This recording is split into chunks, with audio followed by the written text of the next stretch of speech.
in Illinois.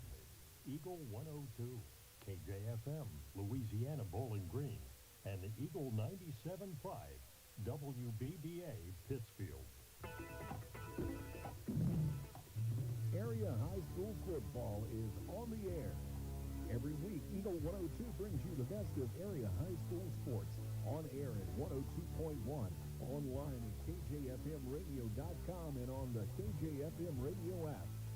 Now to the field for high school football on your area sports leader, KJFM Radio.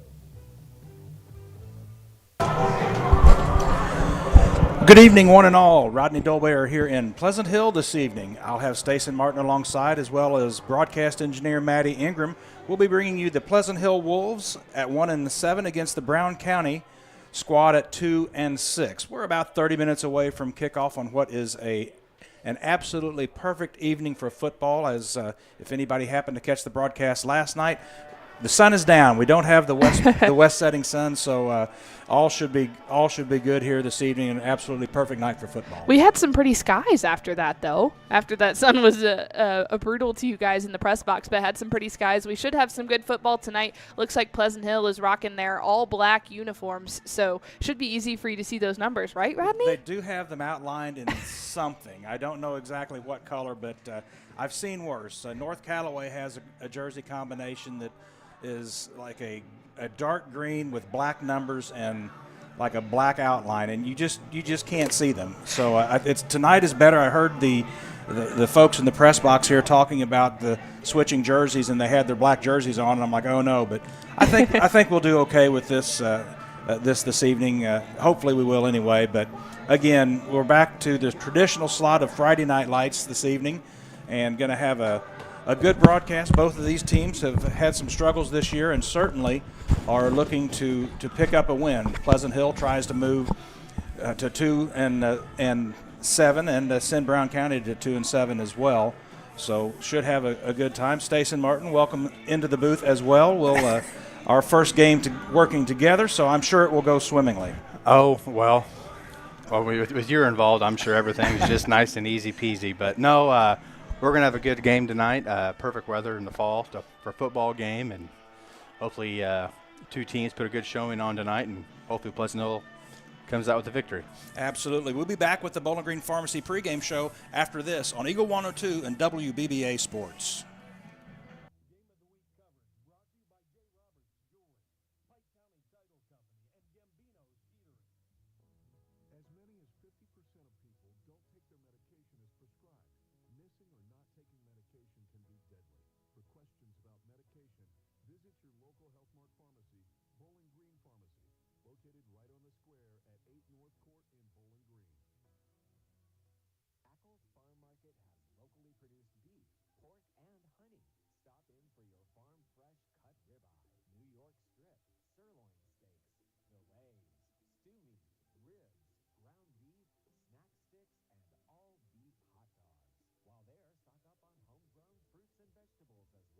Open every day, 9 to 7.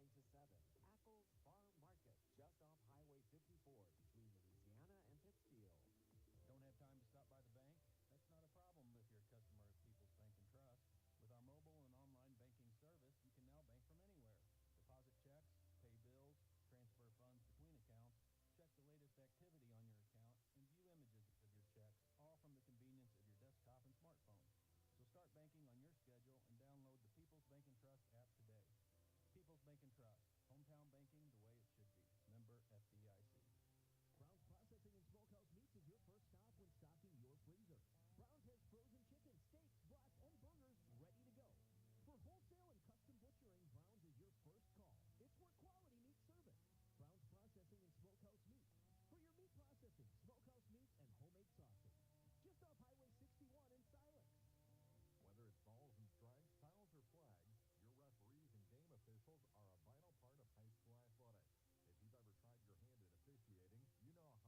Mutual Insurance. Hear all the action from the Eagle 102 broadcast booth. Sponsored by Family Drug in Louisiana. It's time now for the Eagle 102 pregame show. Sponsored by Bowling Green Pharmacy. This is the Bowling Green Pharmacy pregame show on Eagle 102 and WBBA Sports. We've got about 25 minutes before this game kicks off. Both teams on the field warming up. Brown County in their white uniforms, green numbers and trim with the green helmets, as we mentioned earlier. The Wolves on the field as well. They're black uniforms with, I suppose those are blue numbers trimmed in gold or yellow, and their blue helmets. I've noticed across all levels of football, everybody has black in their color scheme now, and I know the kids like wearing them at all levels, and they do look good. They're sharp uniforms. Makes the logos pop. I think it looks good. Absolutely. As long as the old guys that can't see that are doing the broadcast are able to make the numbers out, we should be fine. I'd like to take both of these windows out in the press box. We can only slide one of them open. It would be easier to see if we had an unobstructed view with no windows. But we need a balcony. We do. We could go up top. Well, you know what? You want the enclosed. I can't in good faith say that's a good thing, because as you know, I have complained about our one foray into the outside broadcasting down in Montgomery County. So I guess I shouldn't say that. Although if there was a night to do it, this would certainly be the night. Well, you lived to see another broadcast, which is a good thing, and you've actually made it through football season as we're approaching the postseason for all of our area teams. Absolutely, postseason getting ready to begin, no doubt on both sides of the river, so to speak, and obviously keep it tuned to Eagle 102 and WBBA. Check online as the schedules come down to see who plays where. I know we had a little bit of discussion last night, not knowing exactly when, and it may not be decided until after tonight's games whether or not Louisiana will play next week. But I don't know the schedule for the Illinois side of the river, but I assume the playoffs are getting ready to start here as well. Yes, playoffs getting ready to start for everyone as they've moved into this final week of football action. And so the kids have worked hard all season long, and this is what it pays off for. So we wish everyone the best of luck as they wrap up their regular season football and then get ready for the postseason, which is upon us. And we also want to thank everybody here at Pleasant Hill who have got us up and going today here in this press box, and they've been super nice to us, so appreciative of that. Well, it always helps. I know depending on where you go, sometimes the power requirements aren't there, or the internet requirements aren't there. No pun intended after last week. But in Pittsfield, you guys had some power that went out last week whenever you were calling a ball game. That is correct. We were probably 3 minutes into the third quarter, and me and Jim Ross were doing the Pittsfield Porter game, and all of a sudden all the power in the press box went out. So hopefully that is not the case tonight. Don't bring us any bad juju, Stacey. I'm going to knock on wood right now, and that we're going to have a good, clean broadcast. We were at Father Tolton. We never lost power. We just had an internet signal that was very, very weak. And, of course, we didn't have Maddie that week. We had Gordon on the scene. So our technical expertise was a little bit limited, but we were able to pull it off. I do want to say my great-nephew, Eric Simonson, has just walked into the booth. He is attending some level of schooling in the Pleasant Hill system. What grade are you in, Eric? 4th grade. All right. Well, it won't be too many years where you'll be on this field playing football for the Wolves.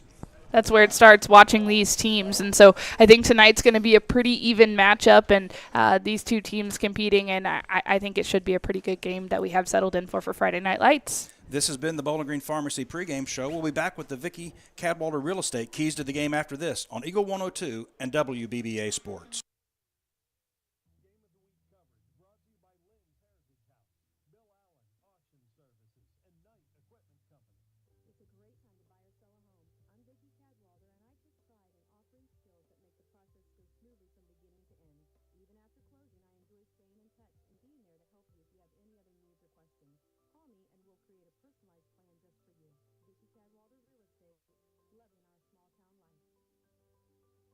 J. Robert Jewelers in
Pregame is underway. The teams are on the field warming up. We've got about 18 and a half minutes until this game kicks off. We were just informed. We were talking about the records earlier. This is the Vicky Cadwalder Real Estate keys to the game. Both teams coming in on a 2-game losing streak.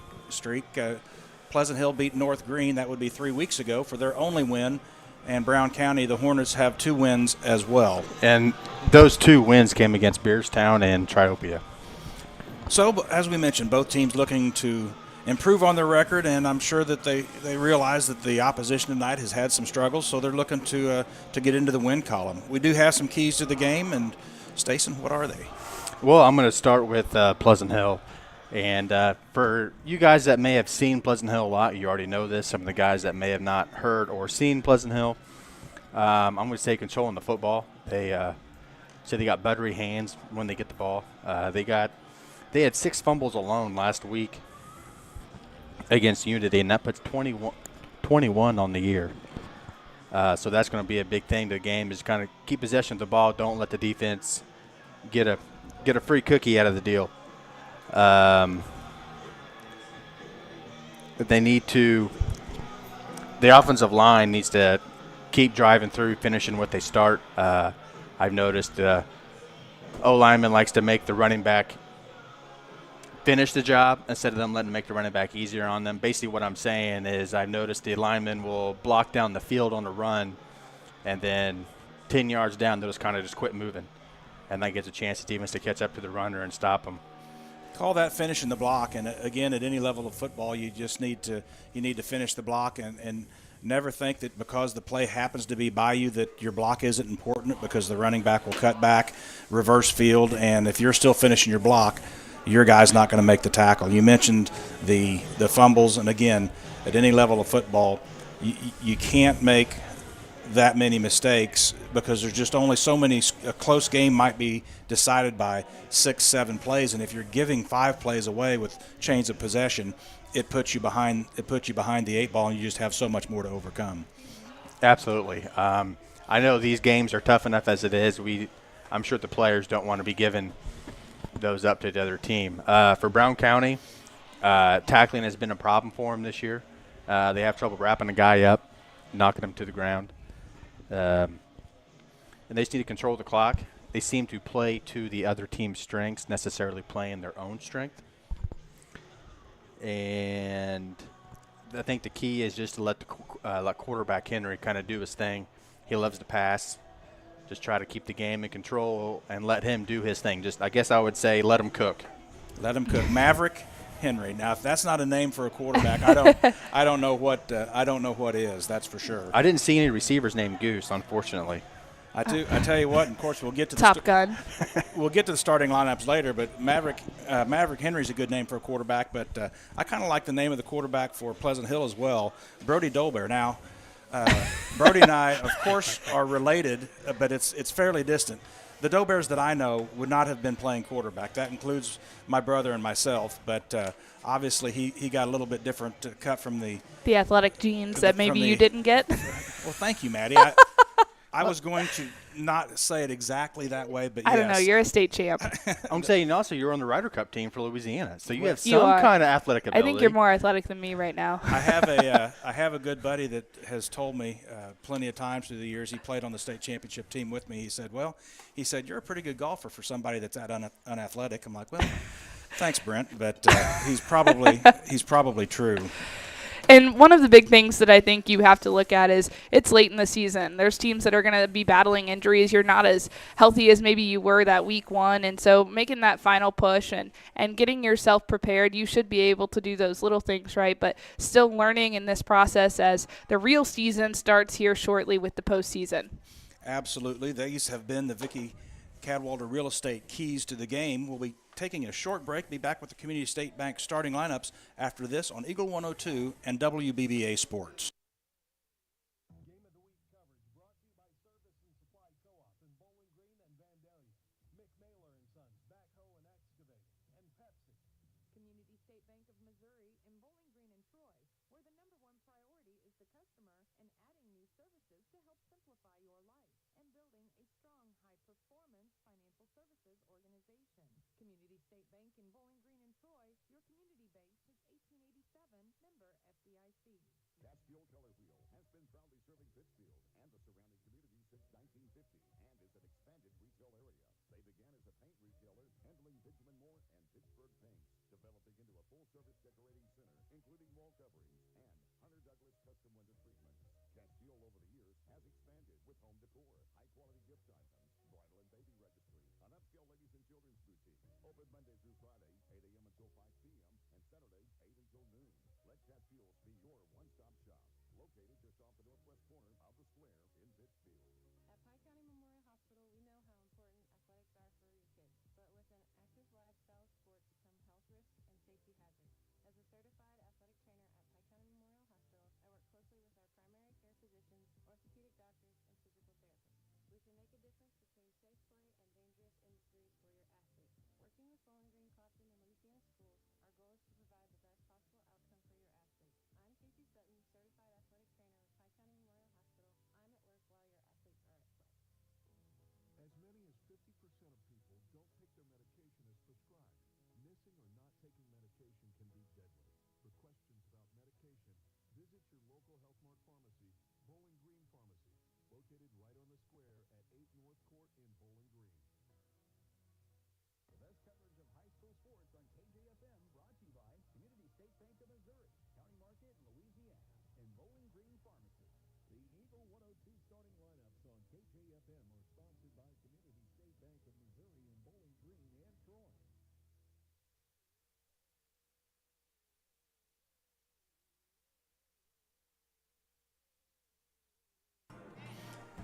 We are back in Pleasant Hill awaiting the kickoff in about 11 and a half minutes. Both teams still on the field warming up. Actually, one team on the field. They did something a little bit odd. They've had the opening coin toss. Captains met at midfield, and we still had 12 minutes left on the clock. And I'll be quite honest, I didn't even know that they were doing it until Stason asked me who won the toss. So we don't know who will receive the opening kickoff, but I'm sure that will become evident as we get a little bit closer.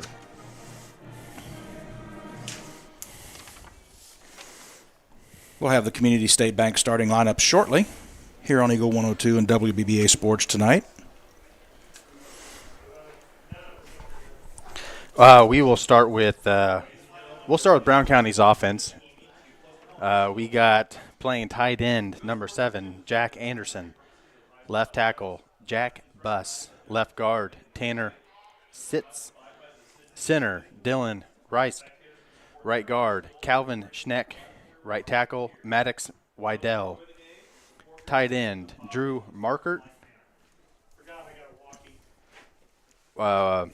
Running back, Eli Staton. Running back, Angel Durarte. Sorry if I butchered that. Fullback, Dre Fulterton. And quarterback, Maverick Henry. And for Pleasant Hill this evening, across the offensive line, wearing number 69, Sammy Arawas. Number 60, Carter Jones. Number 55, Beckett Peebles. Number 63, Rowdy Rodhouse. Number 65, Gavin Crowder. And at one receiver, 83, Jaron Lawson. At another receiver or tight end, number 42, Adam Myers. And at wide receiver, wearing number 87, Mason Smith. Your quarterback tonight wears number 12. His name is Brody Dolbear. Number 16, Waylon White's one running back. And Ryder Rodhouse, he'll wear number 24.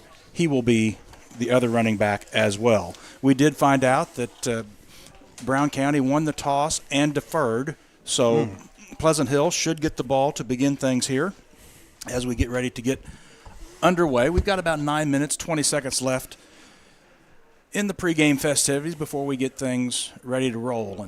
And you talked about it in the keys to the game, the things that have plagued Pleasant Hill, the fumbles.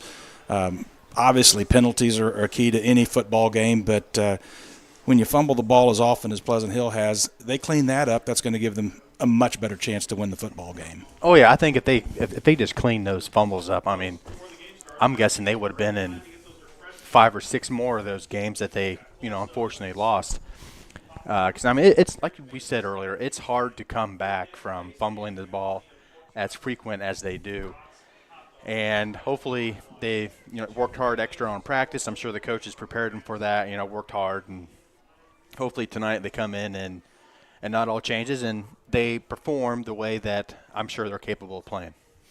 Well, we're going to shortly wrap up the Community State Bank starting lineups, but we'll have some more pregame after that. Halftime, we do have a guest that will join us in the booth. I've used my sizable influence. Well, she's my niece, but Jenna Dolbear Simonson will come up.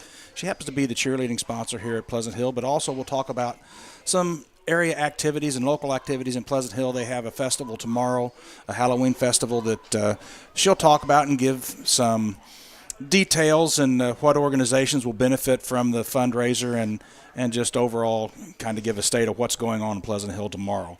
This has been the Community State Bank starting lineups. We'll be back with more after this on Eagle 102 Sports and WBVA.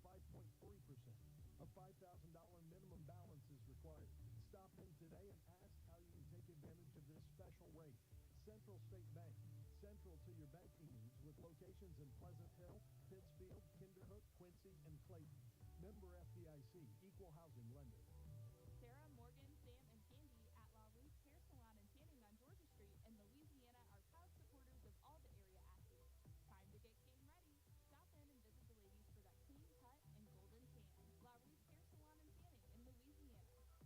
The Eagles Nest Inn Bed and Breakfast in Louisiana is back, now operating under new ownership.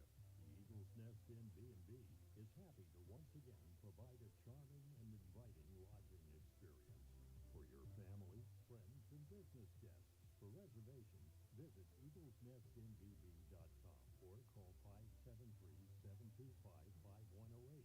Looking forward to serving you. The Eagles Nest Inn Bed and Breakfast in Louisiana.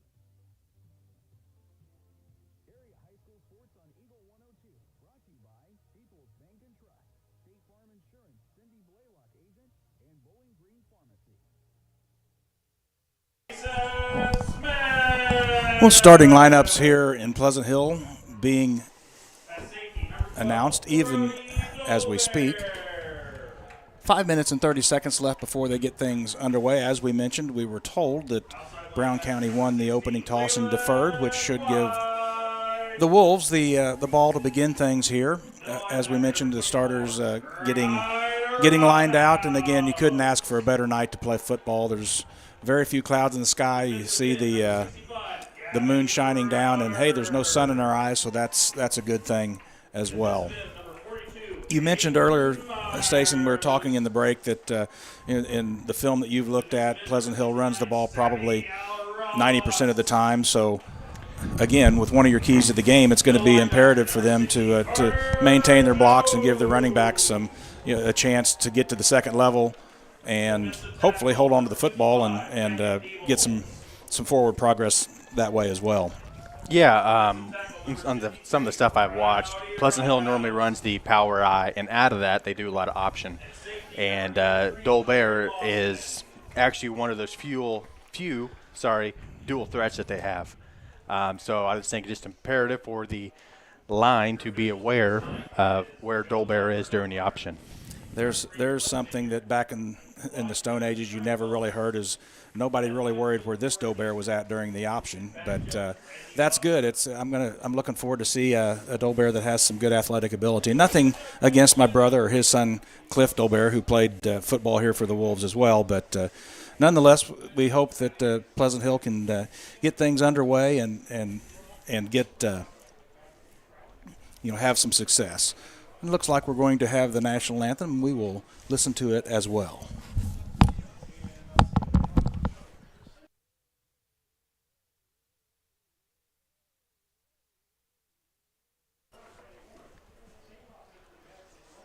looks like they're still waiting on it. So we'll just take a short break and we'll come back with the kickoff next on Eagle Sports. Game of the Week coverage brought to you by Allpark, Eagles Nest Inn, Bed and Breakfast, and Sun Window Company. It's homegrown season at Ackles Farm Market in New Hartford, Illinois. Stop by and grab your fresh tomatoes, zucchini, yellow squash, peppers of all colors, Georgia sweet corn, and green beans. Open every day, 9 to 7. Ackles Farm Market, just off Highway 54, between Louisiana and Pittsfield.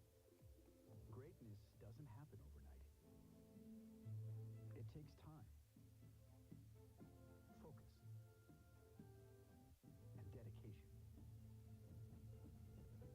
At Shelter Insurance, we understand that because we put in the hard work and dedication for decades.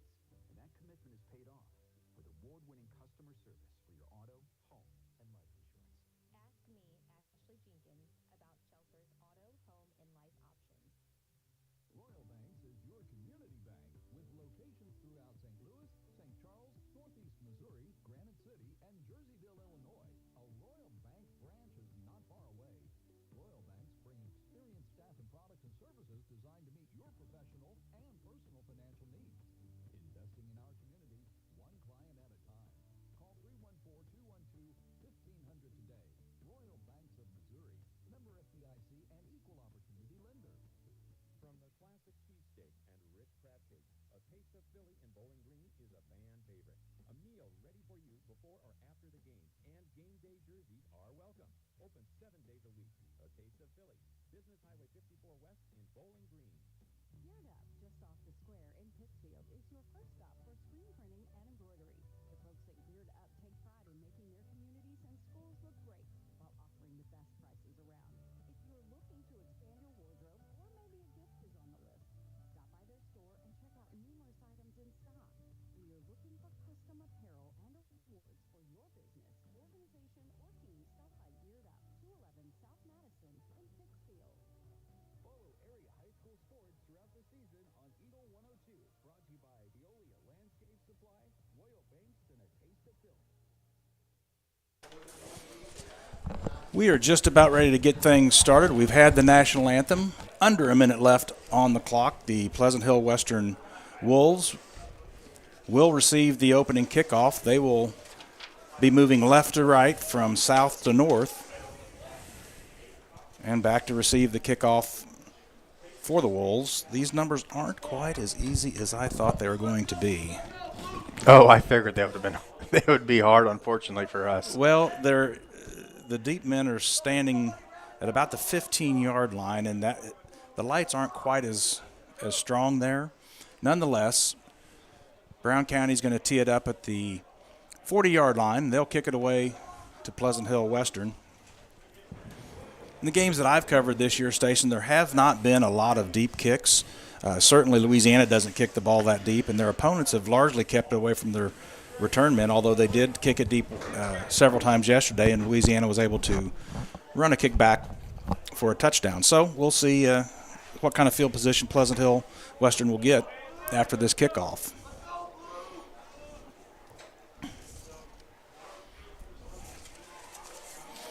And set to tee it up at the 40. Brown County has the go-ahead. It's a high end-over-end kick. It'll bounce about the 20. Picked up by the up man at the 17, still on his feet. Hit at the 25, still fighting for yardage out to the 30. And I've heard the ball is on the ground.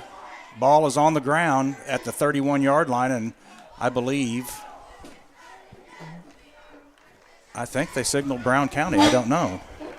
Well, no. It looks like Dolbear's going out to run the offense. Okay, well, heard everybody hollering ball, and I thought that the officials at one point signaled Brown County. But nonetheless, Pleasant Hill does have the ball, 1st and 10 at their own 30-yard line.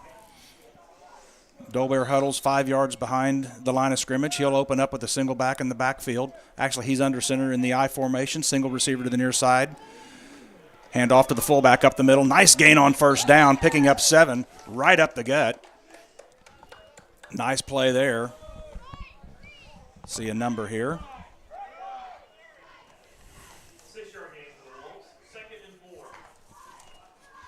2nd and 4 for the Wolves.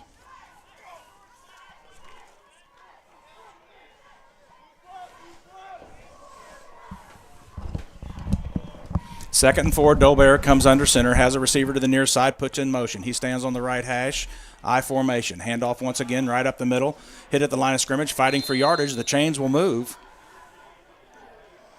Ryder Rodhouse out of the fullback position. Picks up a total of 11 yards on the first 2 carries, and Pleasant Hill moves the chains. 1st and 10 at the 41, at their own 41. A good start to this one so far. Yeah, I'm not sure you could have drew up a better scenario for the first 2 plays of the game to be positive yards and a first down.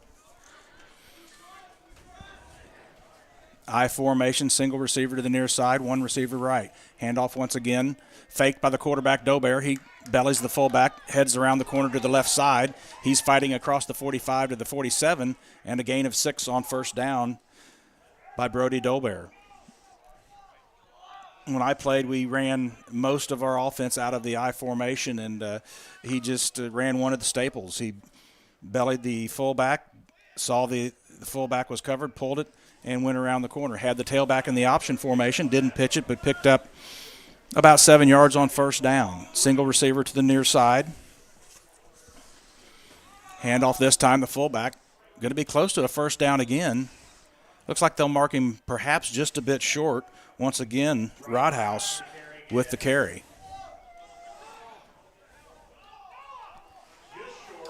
Rodhouse and White will be in the backfield. Mason Smith, the single receiver to the far side.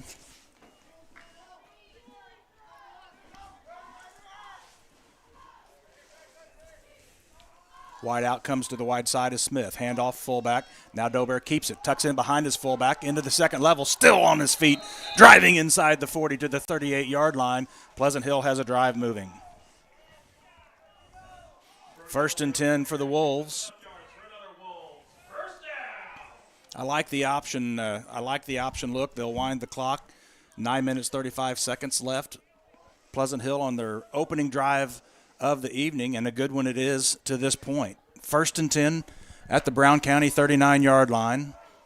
Smith splits wide to the left side. Tight to the right, I formation, Dolbear under center. Dolbear takes it, hands off again to the fullback, running hard, Rodhouse up the middle, picks up about 5 yards. Another good play. So far, Pleasant Hill has done a nice job of creating some space, and their running back and quarterback has done a good job of capitalizing on it. Well, we'll say I think Pleasant Hill looks actually really good. I almost said this evening to kind of start, so that's good to see. They're running all cylinders right now. Single receiver splits to the wide side. Handoff to the fullback. Hit at the line of scrimmage at the 35. He'll fall forward for a couple. Maybe gets down to the 33. It'll be 3rd down and about 3. We'll see where they mark the ball.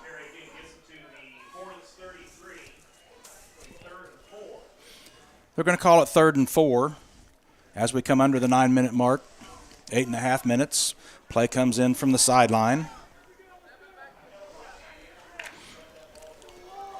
Huddle is broke with 16 on the play clock. Dolbear slides under center. Takes it. Bellies the fullback. Running to his right. Still fighting for yardage. He's going to get near the 30. I believe he'll be short of the first down, but it's going to be 4th and manageable. 4th and call it 2. Rodhouse with the carry. 4th and a short 2. Long 1. Good drive here. If you're Pleasant Hill, you want to move the chains. Keep this drive rolling right on down the field. Ball rests on the near hash. Single receiver to the near side. Double tight end set I formation. Hand off to the tailback, running to the left. Going to be very near. We'll see where they mark him. Mark is all important. It didn't look like he got much past the 30-yard line.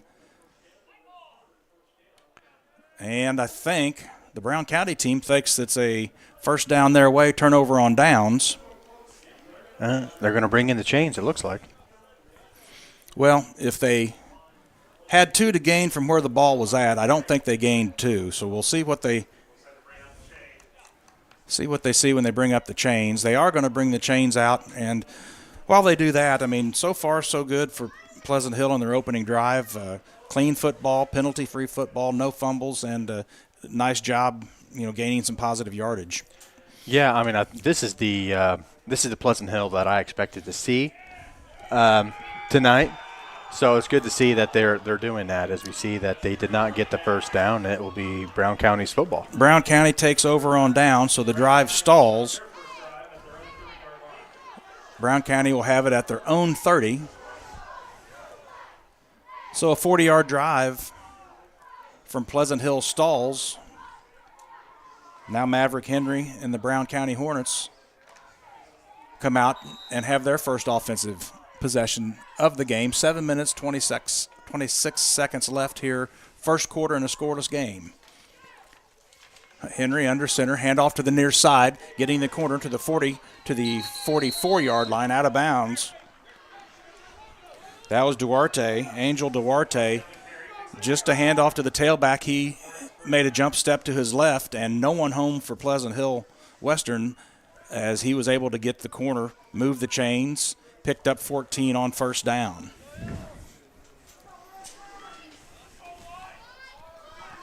Henry comes in. Has Stanton split to the right side. Handoff pitch to the right side to Duarte. Still on his feet across the 50-yard line into Pleasant Hill territory.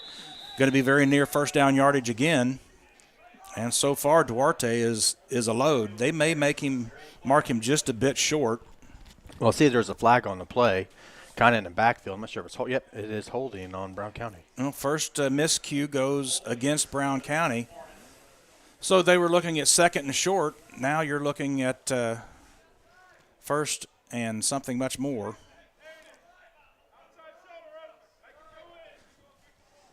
And they're going to mark it off from the original line of scrimmage. So it's going to be first and 20.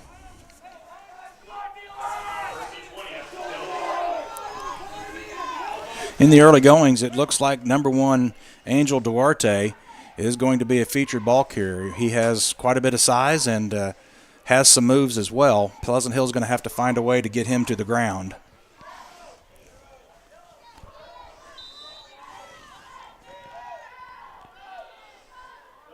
Duarte, slot to the right. Single back in motion. Man comes across the formation to the right. Looks to stretch it out to the right side. Nice job by Pleasant Hill. The Wolves that time stopped the runner for minimal gain. Eli Stanton with the carry. Not much there.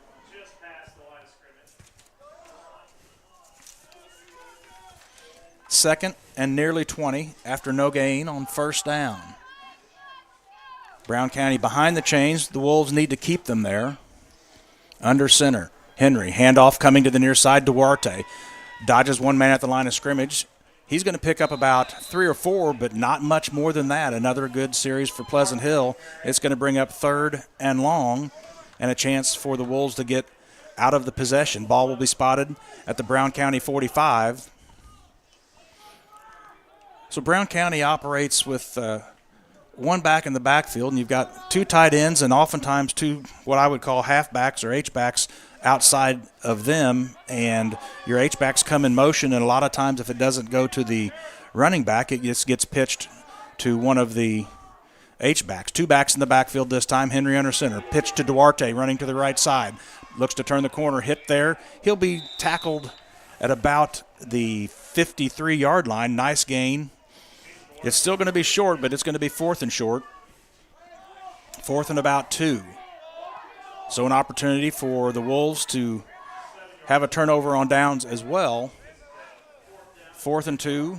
Ball spotted at the Pleasant Hill 48-yard line. Brown County breaks the huddle 7 yards deep. Henry will slide under center with 2 backs in the backfield.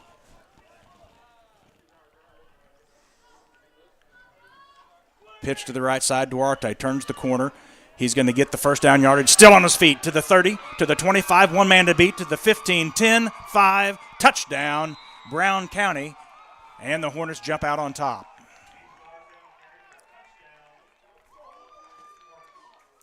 Well, just a straight pitch to Duarte. He got the corner. No one there for Pleasant Hill. Had a couple of men that had a chance, couldn't get him to the ground, and once he got into the second level, he was able to outrun the Wolves secondary to the end zone. So with 5 minutes, 6 seconds left here in the first, Brown County jumps out on top 6-0. They'll line up in the two-point conversion. Single receiver is Anderson. He splits to the far side. Henry slides under center. Drops back to pass, looks to roll to the right. It is tipped and knocked away by Pleasant Hill. Nice job defensively. The two-point conversion is no good. Brown County jumps on top first, 6-0, 5 minutes, 6 seconds left here, first quarter of play. We'll be back with more after this on Eagle 102 and WBBA Sports. Game of the Week coverage brought to you by All Parts, Eagles Nest Inn, Bed and Breakfast, and Sun Window Company. This is Tara Grody, and People's Savings Bank is excited to announce the Bobcat debit card. People's Savings Bank believes in giving back to the communities we serve, and that begins with the school district. Every time you use your Bobcat debit card as a credit, People's Savings Bank will give the school district 5 cents.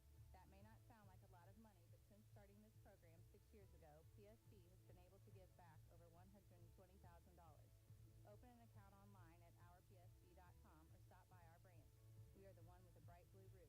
Start earning the Bowling Green School District money today just by using your debit card. Member FDIC. The area's best coverage of high school sports on Eagle 102, brought to you by Pike County Health Department, People's Savings Bank, and All Parts.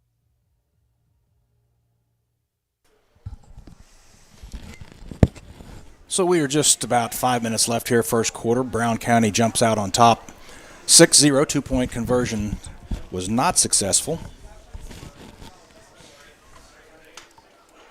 I believe Maverick Henry is also the kicker. He has it teed up at the 40. This one is a high kick, deep, fielded at the 17-yard line, coming to the near side of the 25 to the 30, cutting inside. Nice gain there. Still on his feet, looks for some borrow. He'll be run out of bounds at about the 47-yard line, and a nice return. Nice return by Pleasant Hill. They'll have good field position. In their first drive, they moved the ball. They just need to now answer the score. Yeah, they really moved the ball pretty well to start, and it kind of just stalled out there at the fourth down that they went for it. Kind of short, but I expect to see the same style of play whenever they take over here. Ball spotted on the near half. I formation, single receiver to the near side.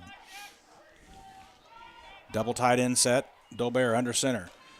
Hands off to the fullback. Quick stop there. Nothing going for Rodhouse.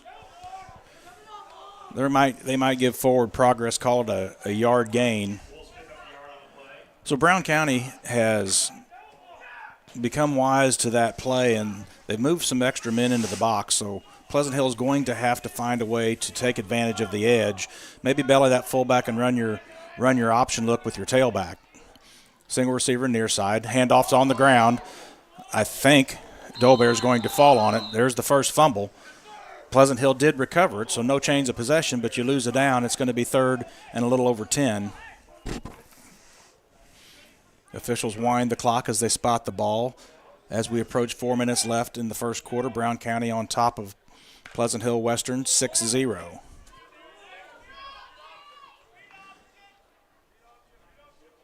Pleasant Hill now finds themselves behind the chains. 23 on the play clock. Timeout on the field. And the Wolves want to talk about it. We'll step aside for a break as well. Back with more after this on Eagle 102 and WBBA Sports. Game of the Week coverage brought to you by Castile's Color Wheel, Pike Lincoln Technical Center, and Kearns Construction. On every journey, you should enjoy a peace of mind. I'm Corey Buchanan at Pike County Mutual Insurance Company. We take pride in keeping you protected. That's why we offer discounts for good students, safe driving, and more. Trust us to look out for the road ahead. For a free insurance quote on your home, auto, farm, or ATV needs, give myself or Shelly Clucky. a call today. Pike County Mutual Insurance Company on the square in Bowling Green. This is Tracy Brookshire with Pike County Health Department Home Health and Hospice. Our agency is currently looking to hire multiple positions: RNs, LPNs, CNAs, physical therapist assistants, and breastfeeding care counselor, all from full-time to part-time to contracted. Please visit our website at www.pikecountyhealth.org for more information apply online. Area high school sports on Eagle 102, brought to you by Rick Rodhouse, Country Financial Agent, Noah Builders, and Central State Bank of Illinois. Single back formation. Smith to the near side. Dropping straight back to passes Dober. He's under pressure. Grabbed by the shirt. He'll be sacked after a 12-yard loss. He just couldn't get out from under the defensive pressure. Dober sacked at the 32-yard line, and it's going to bring up 4th and long. Ball spotted at the 34. 4th down.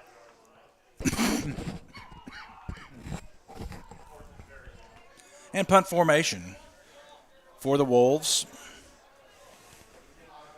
Duarte, I would kick it away from him. He stands at his own 30-yard line awaiting the punt. Good snap. Kick away. It's a kick off the side of the punter's foot. Out of bounds inside Wolves territory at the 46-yard line. Brown County with good field position. Well, I think it's going to be no surprise that who we think is going to get the ball to start here. Like you said, Duarte is a man to be reckoned with. He's shown that he's strong, fast, and wants the ball. Duarte lines up slot to the right. Single back under center is Henry. Hand off to the fullback, running right up the middle. Nice job. No gain there. A host of Wolves in on the play. No gain, maybe a half a yard. It'll be 2nd and nearly 10. And, of course, they had to make a liar out of me. They didn't give it to Duarte. Don't worry. I'd say you won't have to wait long. Play comes in from the sideline. Brown County breaks the huddle with 17 on the play clock. Henry under center. Has Duarte, hands to Duarte, running left side across the 45 to the 40-yard line. They're going to give forward progress inside the 40 at the 39.5. It'll be 3rd down and about 4. Duarte just operated from the right slot back position, came around behind the formation and took the handoff as a tailback would and ran off tackle to the left side.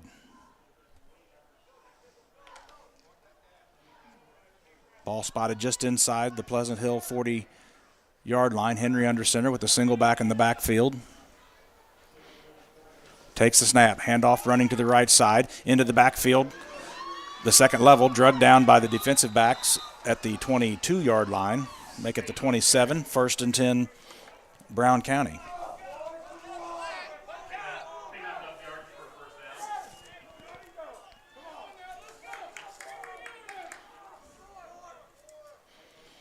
They operate from a very similar formation, but they give different looks. The ball goes to one of really 3 or 4 different players. Pleasant Hill needs to figure out how to stop that. Brown County to the line of scrimmage. Under center, slot to the left is Staten. Pitch to Duarte running to the right side, cuts it up to the 25-20, inside the 20. Shoestring tackle there. It's going to be very close to the 1st down. Touchdown saving tackle. They'll mark him short of the yard to gain. It'll be 2nd down and short. Ball just inside the 20-yard line.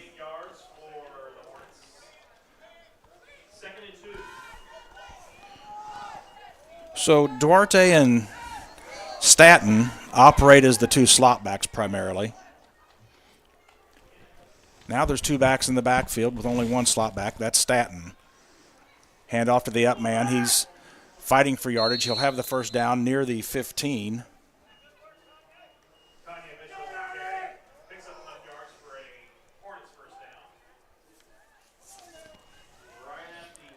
Kane Mitchell, I believe, number 14 is who I had with the carry there. That is correct. I don't know. I think they may have not been forthcoming with their starters. Got about a half the skill positions players in there that they told us were starting. But nonetheless, you're 1 back in the backfield is Mitchell. He has another back offset to the right. Hand off to Duarte. Spins at the line of scrimmage to the left to the 15-10. Still on his feet and drugged down. They're going to throw a flag. I think they're going to call a horse collar tackle there. I didn't see that. I thought he had the jersey, but we'll see what they call. It came in from the far side of the field. Tackle was made at the 5-yard line. They are going to call a horse collar. I get it. I saw the way that Duarte went down. Certainly was pulled down from the back, but I suppose that'll be half the distance to the goal. So now Brown County looking at a first and goal from, they're going to mark it at the 2-yard line.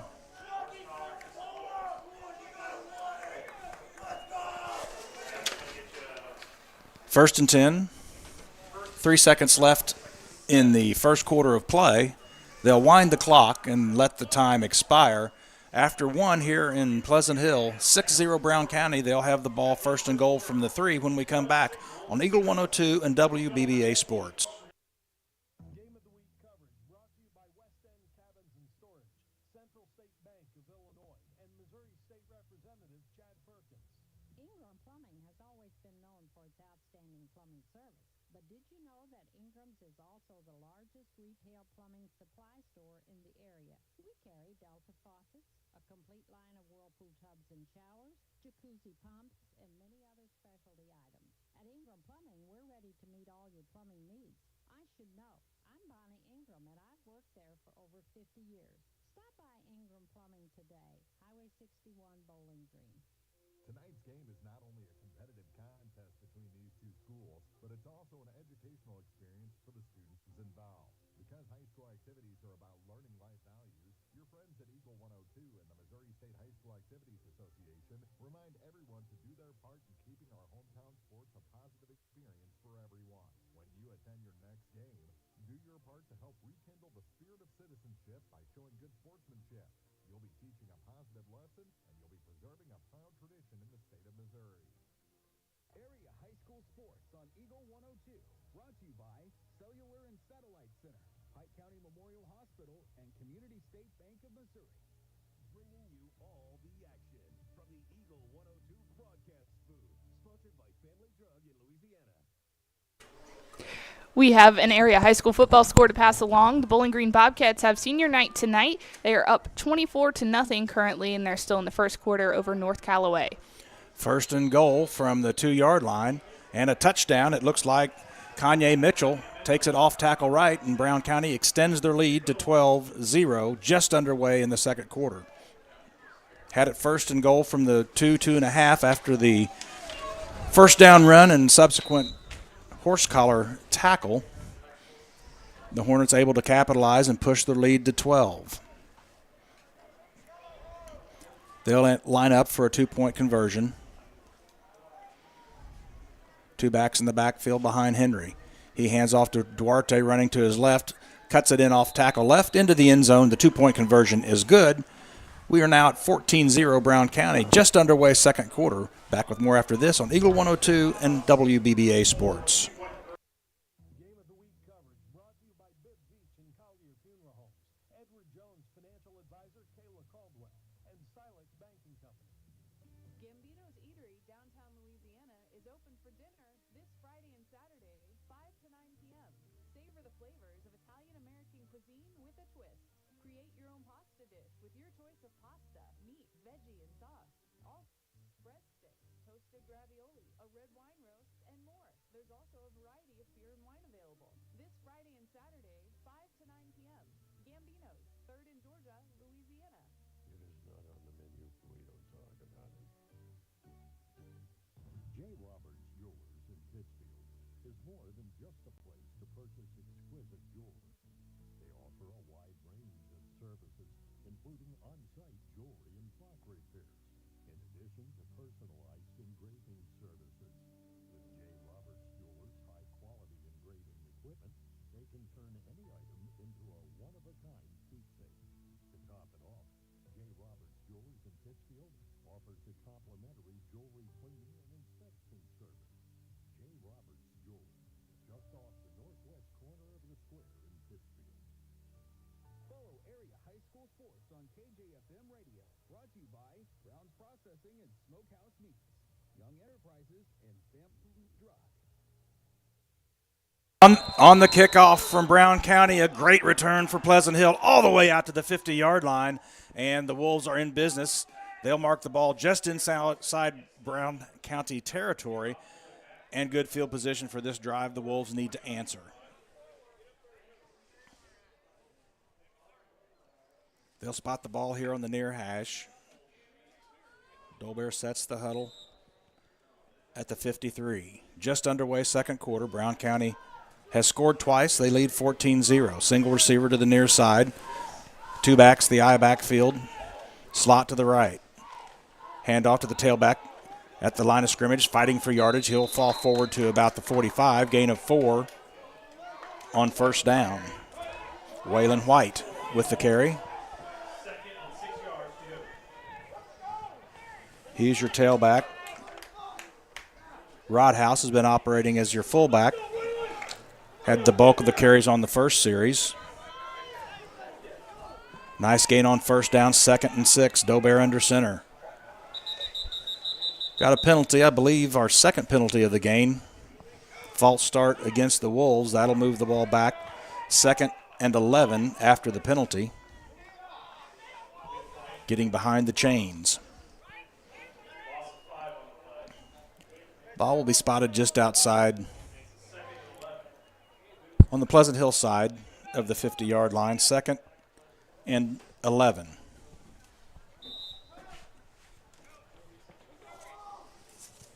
Smith brings in the play. Huddle is broke.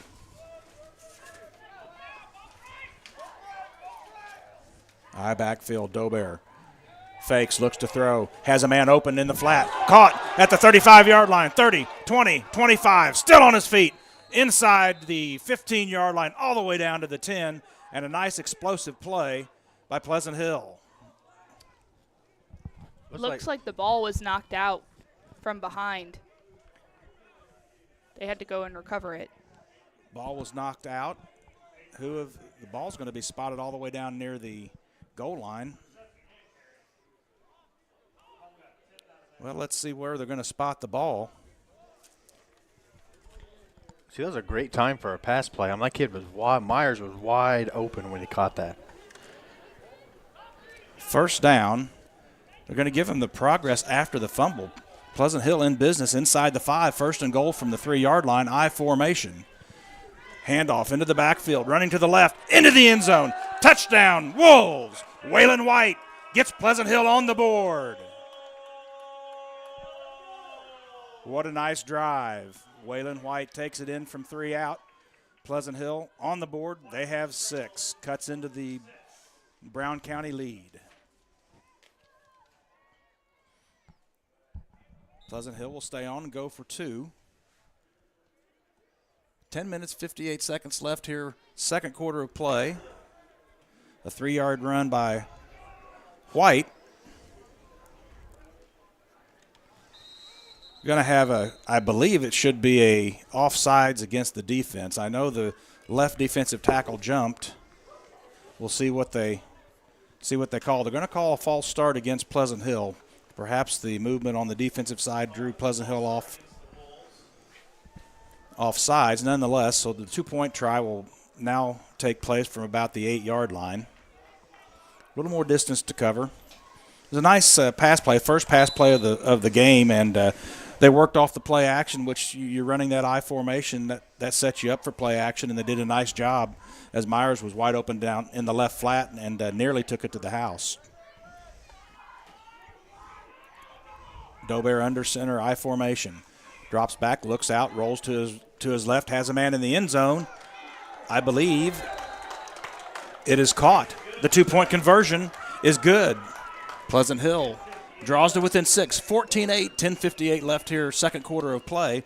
Back with more after this on Eagle 102 and WBBA Sports.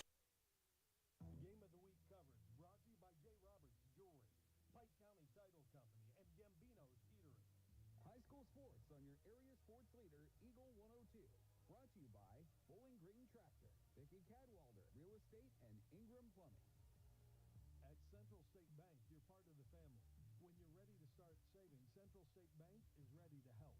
Right now, if you're a current customer, get a 15-month CD with a special rate of 5.6%. And for new customers, 5.3%. A $5,000 minimum balance is required. Stop in today and ask how you can take advantage of this special rate. Central State Bank, central to your banking needs with locations in Pleasant Hill, Pittsfield, Kinderhook, Quincy, and Clayton. Member FDIC, equal housing lender. Tara, Morgan, Sam, and Candy at La Ruth Hair Salon and Tanning on Georgia Street in Louisiana are proud supporters of all the area athletes. Time to get game ready. Stop in and visit the ladies for that clean cut and golden tan. La Ruth Hair Salon and Tanning in Louisiana. The most complete coverage of high school sports is on Eagle 102, and it's brought to you by Mid-America Auto and Towing, Perkins Electrical Services, and Pike County Mutual Insurance. Well, that drive started with a great kickoff return. Gave them the ball at near midfield. They marched it 50 yards and scored with the two-point conversion. And this one is a squib kick over the middle. Ball's on the ground, knocked down by one of the up men for Brown County. He was lucky that it bounced right back to him. He fell on it, so Brown County will have good field position right at the 50-yard line. If that ball just bounces one way or the other, there was nobody else home, and Pleasant Hill would have had a nice opportunity to recover that. Yeah, I agree. I think Brown County got a lucky break, and the ball kind of kicked in their favor because there's about 5 Pleasant Hill guys all around the one Brown County guy. Not only did it kick, it kicked straight back to him right at his feet. All he had to do was fall on it. All right, Brown County has the ball back on offense. Duarte stands to the right side, Henry under center. Henry rolls out to his left, looks to pass under pressure, airs it out. Duarte's wide open in the defensive secondary. He's going to be tripped up, a touchdown saving tackle at about the 20-yard line. Now, Duarte got behind the coverage that time, and there was nobody home. We see this. We saw this in the Louisiana game, more so in the weeks prior to last night, but the defensive backs got caught looking into the backfield rather than looking at the man they needed to cover. And a gain of about 30. It'll be 1st and 10 from the 20.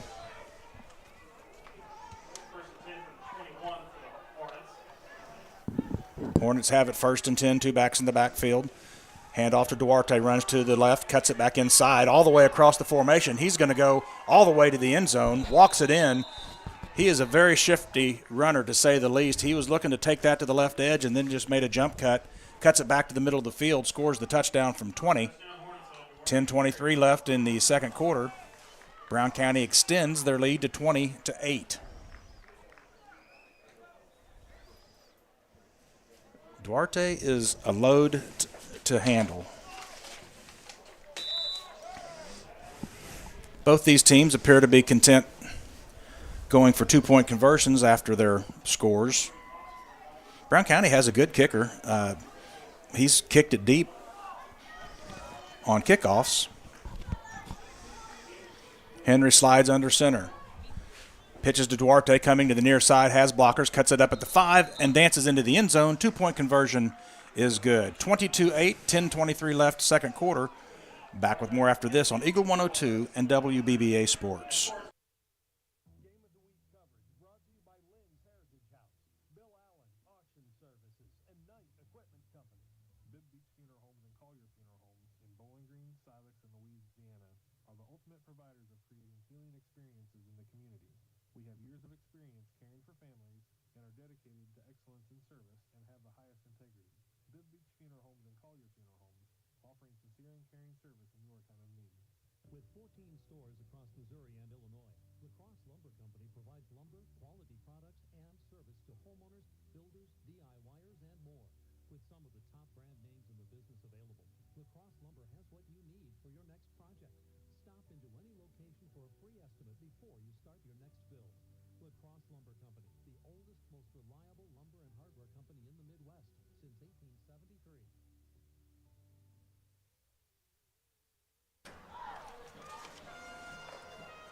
Well, a good kickoff return set up Pleasant Hill's lone touchdown drive. We'll see what happens again. As I mentioned, they've got a kicker that is very capable of kicking the ball deep.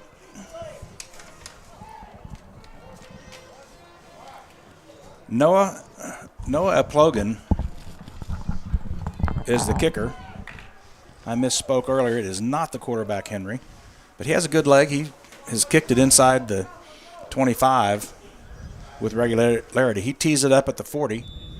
2 men back to receive for Pleasant Hill. They await the kick. This one's a squib kick over the middle. Going to be fielded wisely and cleanly at the 30-yard line. Pleasant Hill will put it in play there, 1st and 10. Didn't try and do anything with that. The up man saw it coming, made a good clean pick, covered it up, gives the ball to his offense. Well, I think that's kind of smart by Brown County because Pleasant Hill's last 2 returns have been 31 yards and 42 yards. Yeah, he's got a good leg, but what that does is it gives it to your skill position players with space, and they've been able to find some gaps and some positive yardage. I formation, slot to the near side. Snap to Dobear, hands off to the fullback. Rodhouse got a flag on the play. Gain of about 4 on the play, but this one thrown in the area that you could see a holding penalty. We'll see what the officials say. Face mask. Face mask against Brown County, so the 4-yard gain will have 15 tacked onto it. The chains will move, and the Wolves in business here 2/3 of the way through the second quarter. Have a scoring update from Bowling Green at the end of the first quarter. The Bowling Green Bobcats lead the North Callaway Thunderbirds 32-0.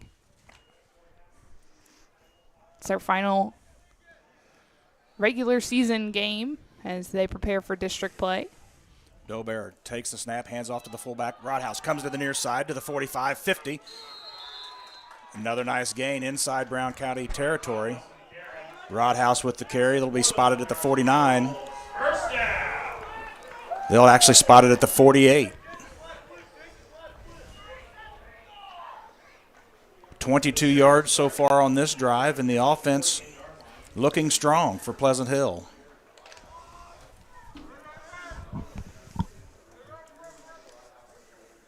Utterback splits to the near side in front of the Pleasant Hill bench. Handoff, Rodhouse to the left side, into the backfield to the 40, 35. Rodhouse could take it all the way to the 10, to the 5, to the house. Touchdown, Wolves. Rodhouse from 48 yards.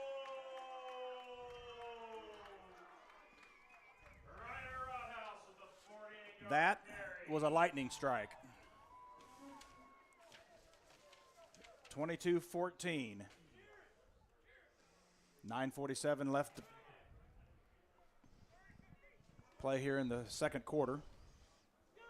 2-point conversion on forthcoming. 20 on the play clock as the Wolves break the huddle. Dobear under center, I formation. Rolls back to pass, slips on the turf as Dobear looked to roll out to his left and throw the ball. Was unable to maintain his footing. He goes down. The 2-point conversion is no good. 22-14. Pleasant Hill answers. 9:47 left, second quarter. Back with more on Eagle 102 and WBBA Sports. Game of the Week coverage brought to you by Service and Supply Co-op in Bowling Green and Vandalia.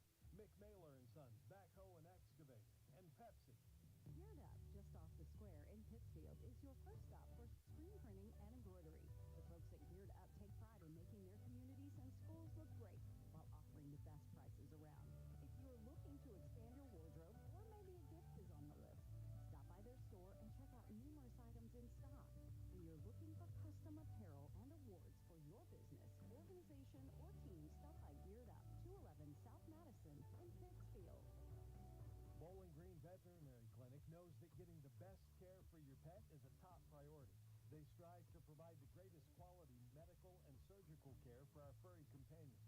Their newly expanded and remodeled facility, with accommodations for comprehensive inpatient hospital care and complete outpatient care, allows the friendly and knowledgeable staff at Bowling Green Veterinary Clinic to keep your pet healthy and safe so the whole family can cheer on our area teams. Area high school sports on Eagle 102, brought to you by Rod Prentice and Brenda Crawford, State Farm agents, Pepsi, and Ackle Farm Market.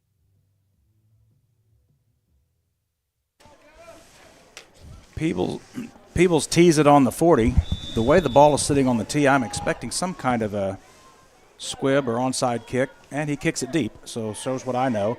And the ball is fielded at the 25 to the 30, 35 by the up man on the left side, still fighting for yardage across the 40, all the way near midfield. The ball carrier carried tacklers for about 16, 17 yards. Looked like he'd be down inside the 35. Ball's going to be spotted all the way out near the 50, probably the 47. Injured player for Brown County, slow to get up on the far side of the field. That's Eli Staten. He's over there on the left hash in front of the Brown County bench. He gets up slowly, but he'll get to the sideline under his own power. Well, Pleasant Hill's had some offensive success. They need to stop, turnover or stop on downs, just something to get the ball back. Their offense has started to gain some momentum. They've got to figure some way to, I know you can't stop Duarte, but at least maintain his contribution in the game. Contribution. Henry hands to the right side to the man in the backfield, gain of about 5. Jack Anderson with the carry, operating out of what I guess I'll call the tailback position. Anderson in the backfield with the tailback position, fullback offset to the left. Just a straight handoff. He comes off tackle right. Timeout on the field. It'll be second and about 3 when we come back after this break on Eagle 102 and WBBA Sports.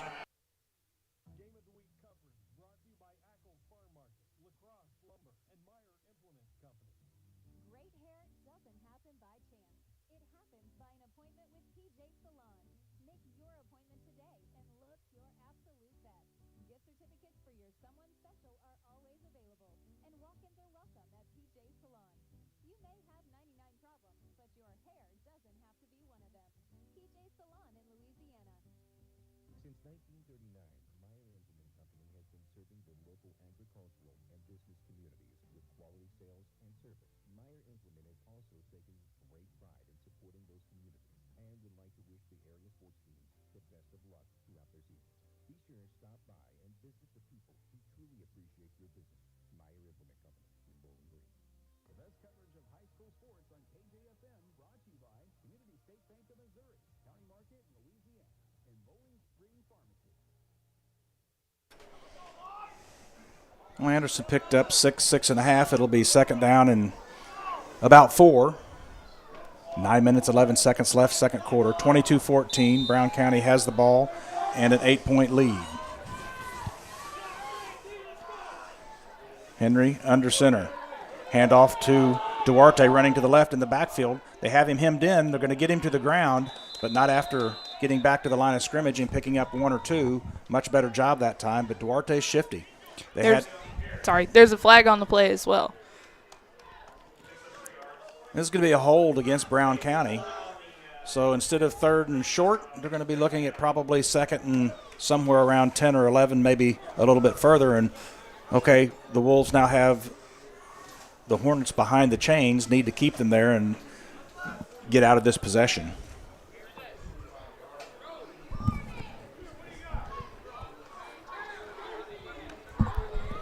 Ball comes back across midfield. It's going to be spotted at the Brown County 46, 2nd and 12. Much better job by the defensive right, setting the edge against Duarte. He had nothing there, spun around and still was able to pick up 1 or 2 yards, but you can live with that. Anderson splits to the top of the field, now comes in tight to the left. Single back in the backfield. Duarte comes in motion. Handoff. Duarte cuts it up at the 50, still on his feet. Going to be dragged down near the line to gain. Looks like he'll be just about a yard short. Duarte operating in the slot right position, just comes across the formation, takes the handoff, cuts it up off tackle. Picked up about 11, 3rd and 1. Be a good time for a fumble and a recovery by the Wolves. Henry comes to the line of scrimmage, single back in the backfield. Has 2 slots, 1 left and right. Coming in motion now. Back into the game is Staten. Handoff right up the middle. Looks like enough for the first down.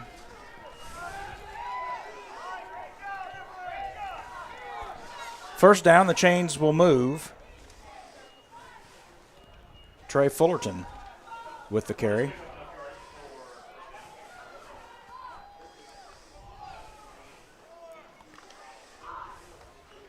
To the line of scrimmage. Fullerton operating as the fullback, has a tailback offset to the left. Under centers Henry. Takes the snap, handoff coming to the near side to the tailback. Hit at the line of scrimmage and dropped. Anderson didn't get much. Might have gained one. Again, good job defensive front for the Wolves as they were able to gain penetration, get their hands on the running back, and get him to the ground. 2nd and 9, ball inside the Wolves 40, marked at the 49 or 39. 7 minutes, 10 seconds. The clock is running here, second quarter, 22-14.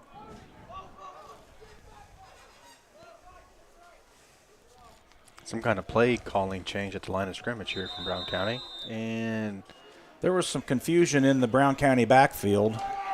Their coach sensed it. He calls timeout. We'll step aside for a break as well. It'll be second and about 8 when we come back after this on Eagle 102 and WBBA Sports.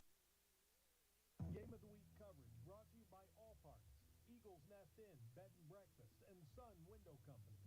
Catskill Color Wheel has been proudly serving Pittsfield and the surrounding community since 1950 and is an expanded retail area.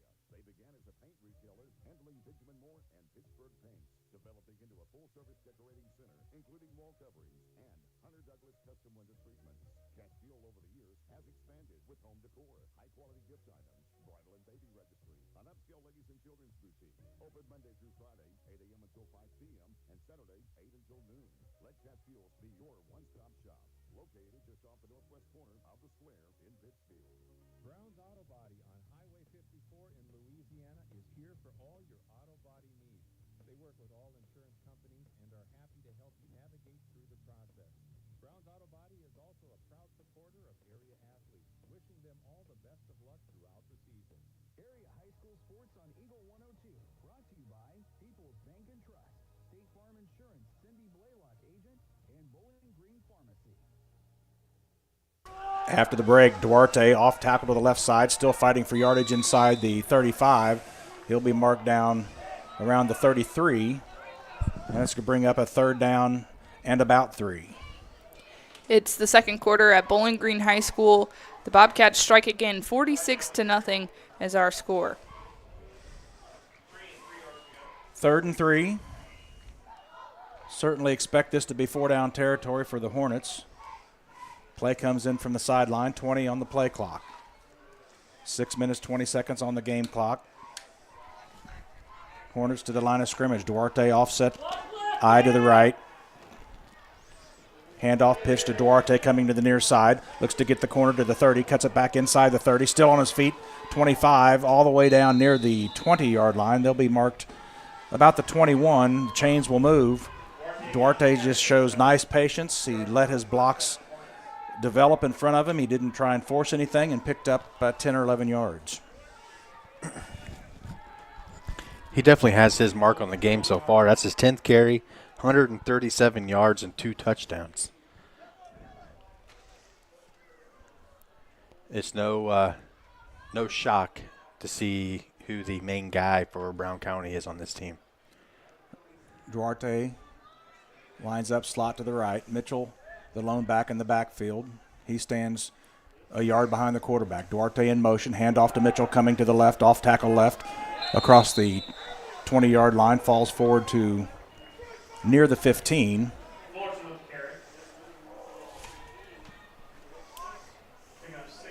Fullerton actually with the carry. These numbers should be easier for me to see. White tops, green letters. Can't really get much easier. Yeah, it can. They could be closer to us. That's true. I could have better eyes also. Duarte in motion, handoff Fullerton, off tackle to the left. Nice job that time. Pleasant Hill right there makes the stop. Gain of 1 or 2. It'll be 3rd down and short.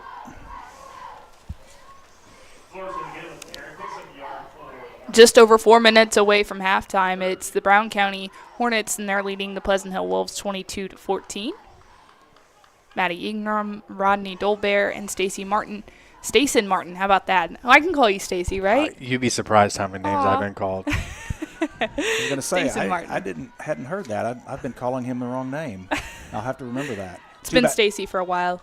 Two backs in the backfield. Handoff to the left tailback. He falls across the 10-yard line. It's going to be enough for the first down. Eli Staton with the carry. First and goal just inside the 10. Call it the 9-yard line. Be an opportune time for the Wolves to force the first turnover. Well, we see that Staton came back in after that injury he had on that play a couple of series ago. He seems to be okay and back to contributing. Duarte and Fullerton in the backfield. Offset eye to the right is Duarte. Henry under center with 5 on the play clock. Handoff right up the middle to Fullerton. Nothing there. Short gain on the play. Pleasant Hill stops that after a gain of 1 or 2. It'll be second and goal. Ball spotted at about the 7-yard line. 3 minutes, 15 seconds left here, second quarter of play. 22-14 is our score. Brown County with the ball and the 8-point lead. Hornets content to run some clock. Score or not, they don't want to really give the Wolves much time left here in the second quarter. We've come under the 3-minute mark. Duarte offset to the right. Staton slot to the right. Handoff Fullerton once again up the middle.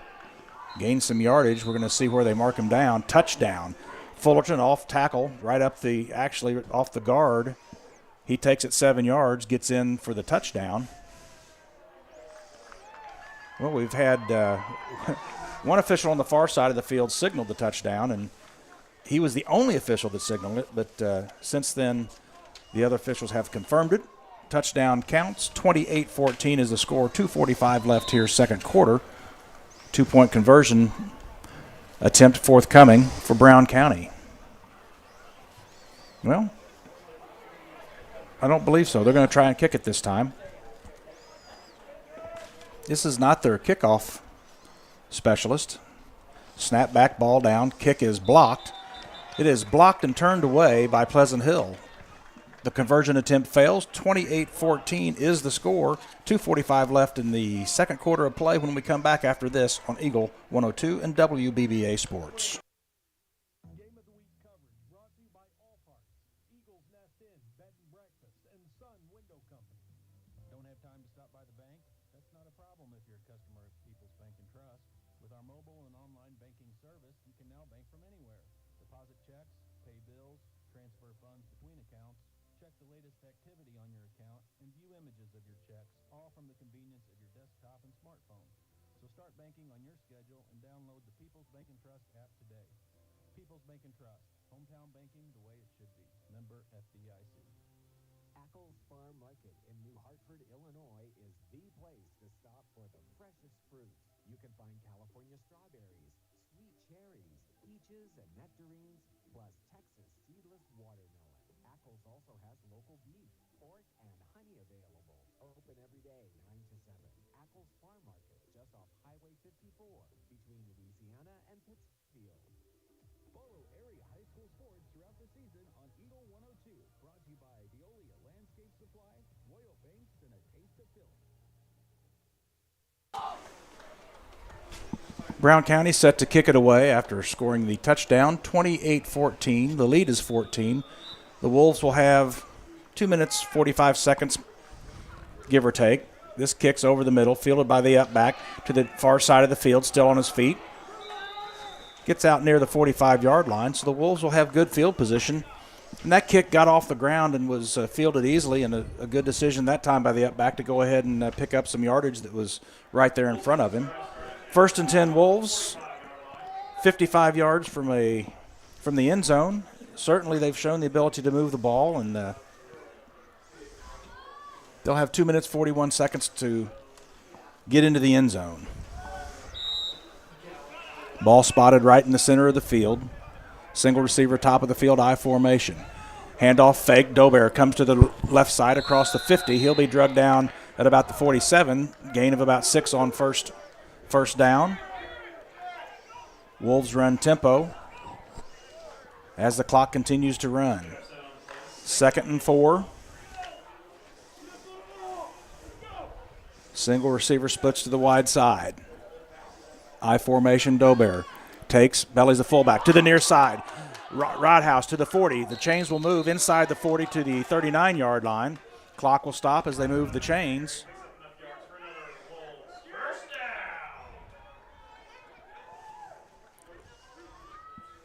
They wind the clock. Ball on the 39-yard line. Approaching 2 minutes left here, second quarter. Good start to this drive. Wolves break the huddle. 21 on the play clock. I formation, single receiver, top of the field, slot to the left. Dober under center. Hands off to the fullback to the 35, 30, still on his feet. Drugged right down at the 30-yard line. It'll be about a yard short of the first down. Rodhouse on the carry. Clock continues to run, 2nd and 2. 1:36 and counting. 2nd and 2. Might not be a bad time for a little play action here. Take a shot. Single receiver, top of the field. Handoff, first down yardage for Rodhouse. Clock will stop as they move the chains. Ball spotted at the 28-yard line. 1st and 10. Wolves drive started at their own 45. Ball resting at the Brown County 28. 25 on the play clock, 1:12 on the game clock. Dropping back to pass, looking to throw to the near side. Pass complete at the 24-yard line, but inbounds was the critical thing. Pass to Lawson. Made the catch, couldn't get out of bounds. Clock continues to run with 54. Dober slides under center. Confusion on the Brown County side of the field. Man comes in motion across the formation. Takes the snap, drops back to pass, under pressure, looks to the right side, has a flag in the backfield. That could very easily be holding. We'll see what the officials call. I didn't see, it is going to be holding against the Wolves. So that's going to be 2nd and about 16. 38 seconds left. Need to run some plays that will get the clock stopped at this point. Certainly, I mean, you're 2nd down. You only have 38 seconds left. If you don't get out of bounds, you're not going to have time to get a first down. Yeah, I think it's just imperative that they dig into the playbook here and pull some stuff that they haven't really seen, which mainly they've been running the ball about 90% of the time today. Timeout on the field as the Wolves came out in a spread formation that we have not seen tonight. Brown County wants to talk about it. We'll step aside for a break as well. Back with more after this on Eagle 102 and WBBA Sports.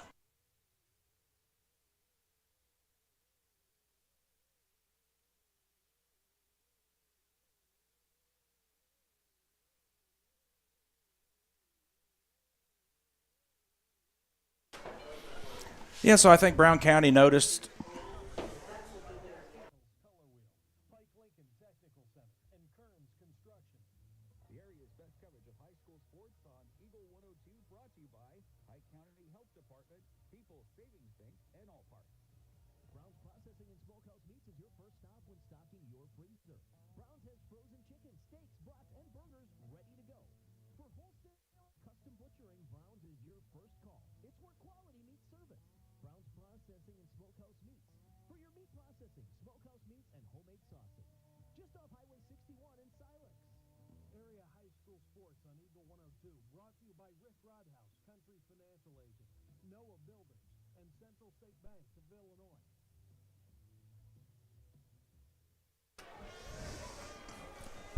after the timeout, Mason Smith will split to the near side. 2 receivers, top of the field. Utterback wide to the right, dropping straight back to pass out of the shotgun formation. Looks for Utterback down the right side. And in between two receivers, the pass will fall incomplete around the 10-yard line. Utterback and Lawson in the area. Pass kind of went between the two receivers and the two defenders that were in the coverage. It'll be 3rd and 16. The clock does stop on the incompletion. 33 seconds left.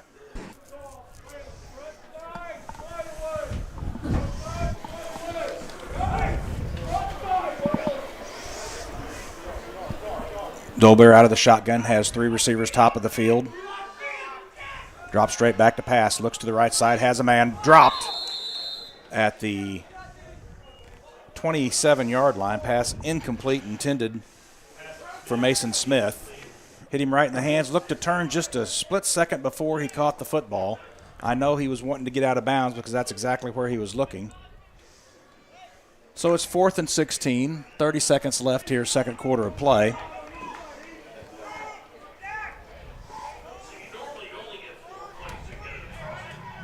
Dolbear brings the play in from the sideline with 15 on the play clock, breaks the huddle with 12. Utterback splits top of the field, wide to the right, single receiver to the near side. Straight back to pass out of the shotgun. Airs it out down the left side over the intended receiver at the 10-yard line. Pass intended for Aiden Myers. He couldn't bring it in, and it'll be a turnover on down. So now Brown County has 26 seconds left here in the second quarter of play. And I'll be honest, I wouldn't be a bit surprised to see them take some shots downfield. They got Duarte behind the defenders for a long touchdown pass earlier in the game, and we'll see what they do. Formation remains the same. Henry under center, he's going to just take a knee.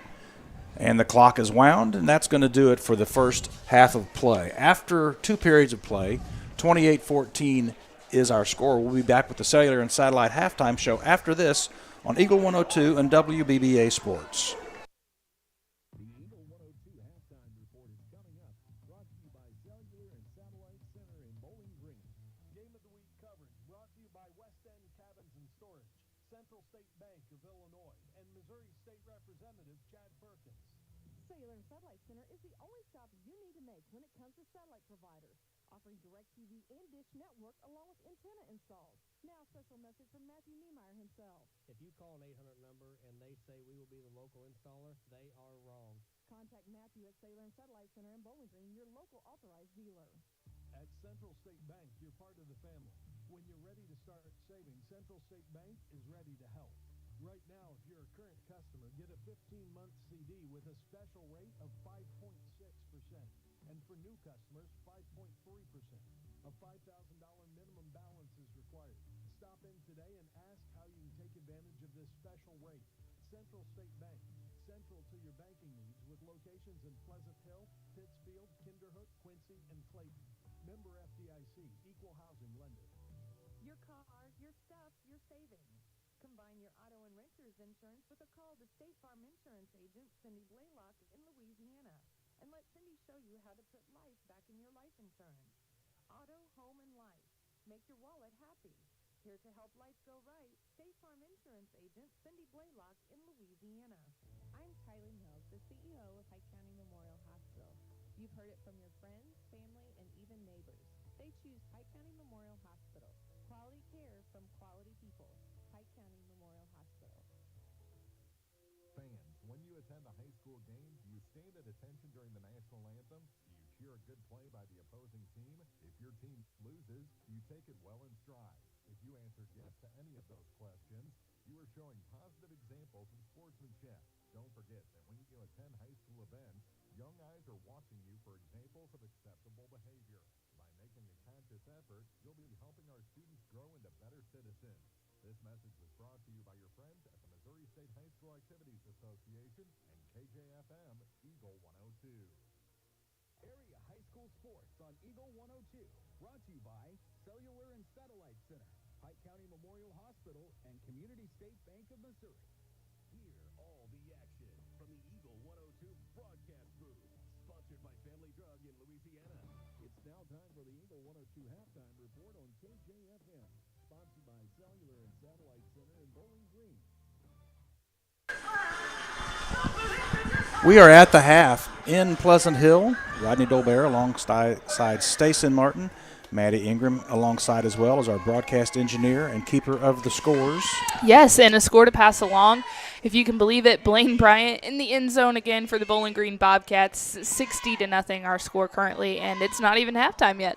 Well, it's halftime here. We've just underway. The dance squad is on the field. The score at the half is 28-14, and Pleasant Hill Station had the first quarter kind of dominated by Brown County. Pleasant Hill's offense kicked it in gear, got a couple of touchdowns, and just needed to find one stop to get this game back to even. We're unable to do so, and then gave up a touchdown to set our halftime score at 28-14. Yeah, I think it's no surprise. Durarte, sorry, I'm having trouble pronouncing his name, but definitely left his mark on the game. Just kind of give an idea, he had 10 carries, 137 yards, 2 touchdowns, and he had 1 catch for 30. So he's definitely making his mark on the game, and Pleasant Hill needs to find a way to maintain him. Someone of his caliber, you can't really stop him, but if you can maintain him, it'll go a long way. And there at the end of the second quarter, I really thought Pleasant Hill was going to score. They really went down the field pretty quickly, got some momentum going, and kind of stalled out after that big holding penalty they had there. So hopefully they can come out after halftime and get things going, because I believe it is Pleasant Hill's ball, correct? Well, yes, it will be their ball to begin the third quarter play, and they're going to have to find a way to come up with a stop. I mean, a stop or two, multiple stops. Their offense has had some success. They've been able to get it in the end zone. Just going to have to come away with a way to stop Brown County, and that means stopping Duarte, because he's been the primary problem here this evening. Well, we're going to take a break on the Cellular and Satellite Halftime Show. When we come back, we'll be joined by our halftime guest, Jenna Dolbear-Simonson. Back with more after this on Eagle 102 and WBBA Sports. Game of the Week coverage brought to you by Bibb Beach and Collier Funeral Homes, Edward Jones Financial Advisor Kayla Caldwell, and Silex Banking Company. The Eagles Nest Inn Bed and Breakfast in Louisiana is back, now operating under new ownership. The Eagles Nest B&B is happy to once again provide a charming and inviting lodging experience for your family, friends, and business guests. For reservations, visit eaglesnestinbb.com or call 573-725-5108. Looking forward to serving you. The Eagles Nest Inn Bed and Breakfast, Louisiana. Bowling Green Tractor wants to change the way you think about yard work with their Ego 56-volt ARC lithium battery-powered lawnmowers, weed eaters, blowers, trimmers, and chainsaws. At Bowling Green Tractor, you can walk in and see for yourself just how easy these products are to handle. Bowling Green Tractor, your home for Ego. Power beyond belief. Castile Color Wheel has been proudly serving Pittsfield and the surrounding community since 1950 and is an expanded retail area. They began as a paint retailer, handling Benjamin Moore and Pittsburgh paints, developing into a full-service decorating center, including wall coverings and Hunter Douglas custom window treatments. Castile over the years has expanded with home decor, high-quality gift items, bridal and baby registry, an upscale ladies and children's boutique, open Monday through Friday, 8 a.m. until 5 p.m., and Saturdays, 8 until noon. Let Castile be your one-stop shop, located just off the northwest corner of the square in Pittsfield. This is Tracy Brookster with Pike County Health Department Home Health and Hospice. Our agency is currently looking to hire multiple positions: RNs, LPNs, CNAs, physical therapist assistants, and breastfeeding care counselor, all from full-time to part-time to contracted. Please visit our website at www.pikecountyhealth.org for more information and to apply online. Follow area high school sports on KJFM Radio. Brought to you by Brown's Processing and Smokehouse Meats, Young Enterprises, and Family Drug. We are at the half in Pleasant Hill. 8 minutes left in the halftime. 28-14 is our score. I'm Rodney Dolbear alongside Stacey Martin, joined by a high school math teacher as well as the cheer coach, my niece, Jenna Dolbear-Simonson. Hi. She joins us. Thanks for joining us. I think you're a 2001 graduate from Pleasant Hill. I am. That is correct, yes. That's a long time ago. You rightfully pointed out that means I've been out much longer than that. So I will take that with a grain of salt. And Thank you for reminding me of that. That's what I'm here for. Of course, your dad, by the way, just in case those that didn't know, he's a graduate from Louisiana High School. He's celebrating his 50th class reunion this weekend, 5-0, 1973. So congratulations to all of those folks as they get ready for their celebration. Yeah, he's in listening Louisiana. right now, Well, so I'm good. sure he appreciates that. Well, I'm just hoping I make it to age 50, let alone be graduated for 50 years. Well, it is a monumental task, but it'll get here quicker than you think. So, Jenna, we talked a little bit about before the game about some upcoming events coming here in Pleasant Hill. I'll just kind of let you go over them and tell us and the listeners what you've got going. Yeah, sure. That'd be great. Tomorrow, our PTO is hosting the annual Halloween Carnival. This is their first year in control of that. And they were started at the end of last school year, beginning of this school year, just to help support the education at our school, help support our teachers, and help supply different supplies for the classroom. So they're putting this on, and that all the funds that are raised at this Halloween Carnival helps support, comes back to our classrooms. And then at that Halloween Carnival, the Junior High Football League is hosting a soup supper. A donation, just asking for donations, it's not a charge, but anyway, so that'll raise for our Junior High Football League. And this is all going on tomorrow. What time are these events taking place? Yeah, so the soup supper starts at 5, and the Halloween Carnival starts somewhere after that. I don't know if it's at 6 or if it starts right at 5 at the same time. And will that be downtown Pleasant Hill? That'll actually be up at the high school. At the high school. Right on the highway. Well, this is the fall season is upon us, and there's many festivals. Of course, there's the Color Fest in Louisiana, and if you're over there and want to take a break and look at some other sites and sample some other foods and help out some of the other goings-on, feel free to come on over to Pleasant Hill. It's a short drive, and I'm sure they would be happy to have you, and the money raised goes for good causes for sure. Yeah, it does. Back to our schools, and then back to the junior high football. Absolutely. Well, Jenna, I thank you for coming up. Your son, Eric, joined me in the booth a little bit earlier. I got his correct grade placement and, realize that it won't be that long before we see him on this field. Yeah, he played junior high. 4th grade gets to play football this year, so he played this year, and he loved it. He was excited. He loves sports. I've known that since he was little, and he loves football. He knows more about the NFL than most people I know. He can tell you scores and records and who's good and who's not. Yeah, he helps you out with the fantasy league, and he thinks that's the greatest thing. Yeah, so.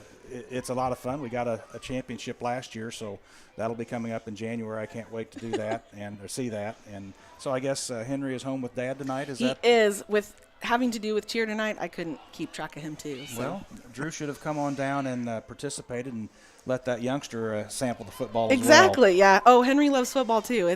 It's in our blood, I'm pretty sure. Well, the two of them like to play football. Henry's a little bit of the size disadvantage. He's about 4 years younger than Eric, but everybody he holds his own, though. Everybody grows up sometime. They do. Well, we've got 4 minutes left. Jenna, I appreciate you coming in, and we're going to take a short break, and when we come back, we'll go over some first half statistics and get you ready for the third quarter. Back with more on Eagle 102 and WBBA Sports.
area sports leader, Eagle 102.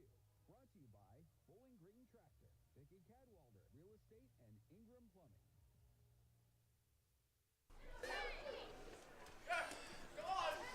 The Cellular and Satellite halftime show underway. 2 minutes left here at halftime. Pleasant Hill will get the ball when we come back into the third quarter, so they'll have an opportunity to cut into this 14-point lead. We do have some stats from the first half of play. We'll go over those before getting you ready for the third quarter play-by-play. To start with Brown County. Trey Fullerton has 6 carries, 15 yards. Staton has 3 carries, 22 yards. The man of the first half, Durarte, has 10 carries, 137 yards, and 2 touchdowns. Brown County's only attempted 1 pass, and it was completed for 30 yards to no other than Durarte. Pleasant Hill's stats. Pleasant Hill's workhorse, Rodhouse, has 12 carries, 81 yards. And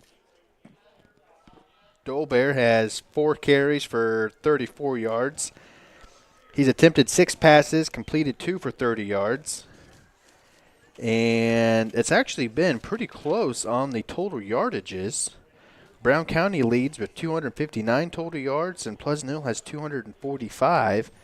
But the returns for Pleasant Hill is what keeps their yardage at that high, in the first half. Got some area scores to go around. Pittsfield's up 21-0 at halftime. Bowling Green's up 67-0. 73-0, my bad. Monroe City's up 16-0 over Clark County.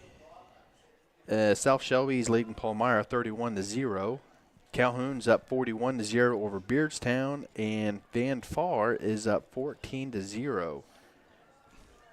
Hannibal's up 34-0. South Callaway is up 8-0. That says it's still in the first quarter, and I guess yesterday Louisiana played Wright City and lost 20-52. Is that correct? Is actually yesterday? It was yesterday. They had to play on Thursday afternoon, late afternoon at 5:30. They couldn't find officials, and that's what caused that game to go off on Thursday. A rare edition of Friday Night Lights on Thursday for high school football, and we used to play. Well, I guess it was either the JV or freshmen used to play on Thursday. It has been a long time, and I do not remember. But certainly I don't recall a varsity game being played on Thursday. Some games are played now on Saturdays, but nonetheless, this one is being played on Friday. Both teams on the field. They put 3 minutes on the clock as both teams stretch out. We'll take a short break. This has been the Cellular and Satellite Halftime Show on Eagle 102 and WBBA Sports.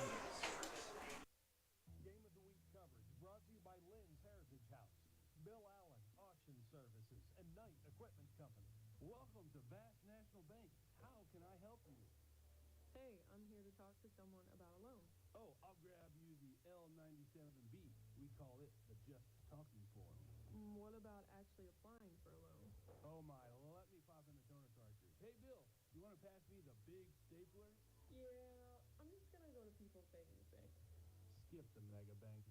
When you need a loan, visit People's Savings Bank, the people you know and trust. Member FDIC, Equal Housing Lender. Gambino's Eatery, downtown Louisiana, is open for dinner this Friday and Saturday, 5 to 9 p.m. Savor the flavors of Italian-American cuisine with a twist. Create your own pasta dish with your choice of pasta, meat, veggie, and sauce. Also breadsticks, toasted ravioli, a red wine roast, and more. There's also a variety of beer and wine available. This Friday and Saturday, 5 to 9 p.m. Gambino's, 3rd in Georgia, Louisiana. If it's not on the menu, we don't talk about it. The most complete coverage of high school sports is on Eagle 102, and it's brought to you by Mid-America Auto and Towing, Perkins Electrical Services, and Pike County Mutual Insurance.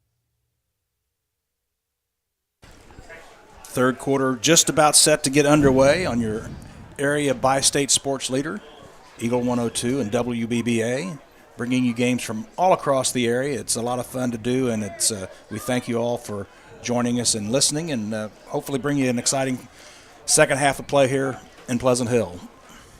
39 seconds left. As we mentioned, the Wolves are going to get the ball. And thinking back to the keys of the game, Stason, really Pleasant Hill didn't turn the ball over, put it on the ground a couple of times, but were able to recover it. Had some penalties that came along, and you talk about the yardages being similar. A couple of drives, Brown County was able to punch their drives in. The opening drive of the game, Pleasant Hill stalls out, turns it over on downs somewhere around the 30-yard line. The last drive before halftime, again, stalled out, turned it over on downs, and that's really the difference in the football game. Brown County's just been able to make enough plays to punch it in the end zone, while the Wolves had a couple of drives stall out. I think, that is the big difference here. Pleasant Hill hasn't been able to stop Brown County yet, and Brown County has stopped Pleasant Hill in two big momentum times of the game here. Well, we were backwards, so, and that's right. Brown County deferred, so Pleasant Hill got the opening kickoff. So the Wolves will kick it away. I was thinking just because they won the toss, they would receive, but they did defer. Peebles has been handling the kickoff duties. He has it teed up once again at the 40-yard line. He'll kick it off from right to left to the south end of the stadium. He moves into it, and we're underway. This is a very high kick. It'll come down at the 27-yard line. Fake to Duarte. Coming to the near side is Staton at the 40 to the 45, 50, still on his feet outside into Pleasant Hill territory. He'll be wrestled down on a nice return inside the 35. Yeah, they'll mark it right at the 35-yard line. Staton faked the handoff to Duarte. Obviously somebody you've got to pay attention to. Ball was received at about the 23-yard line. A nice return. Brown County finds themselves in business. 1st and 10 inside the 35, marked at the 34-yard line. Hornets come to the line of scrimmage. Duarte stands offset to the right. Fullback is Trey Fullerton. Henry under center. Handoff running to the left side. Duarte cuts it into the second level. He heads to the pylon, to the 10, to the 5, to the house. Touchdown, Brown County. Right off the bat from 34 yards, untouched into the end zone. Duarte followed the lead block of Fullerton and takes it to the house. And that is the start for Brown County. They couldn't have dreamed any better. Good return, 34-yard touchdown run on the first play. Just underway third quarter, 34-14.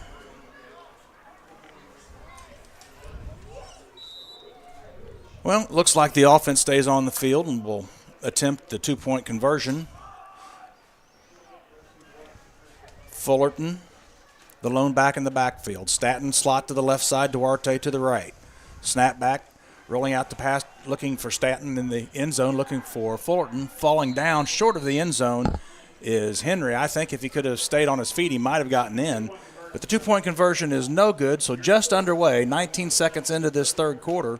Brown County on top, 34-14. Back with more after this on Eagle 102 and WBBA Sports. Game of the Week coverage brought to you by Service and Supply Co-op in Bowling Green and Vandalia. McNaylor and Sons, Backhoe and Excavator, and Pepsi. Ingram Plumbing has always been known for its outstanding plumbing service. But did you know that Ingram's is also the largest retail plumbing supply store in the area? We carry Delta faucets, a complete line of Whirlpool tubs and showers, jacuzzi pumps, and many other specialty items.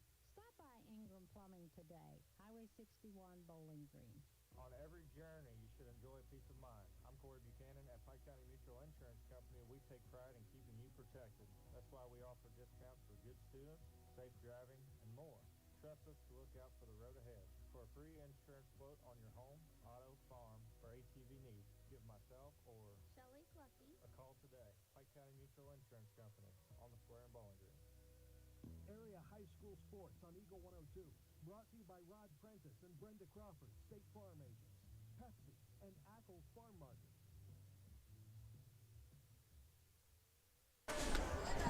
Noah Plogan, he tees it at the 40-yard line for Brown County. He'll kick it away to the Wolves. And the Wolves will have their first opportunity here in the second half.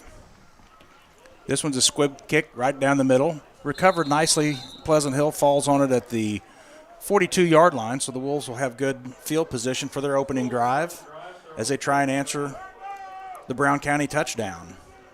That happened quick. 19 seconds is all it took for the Hornets to get on the scoreboard here in the third quarter. Wolves look to answer.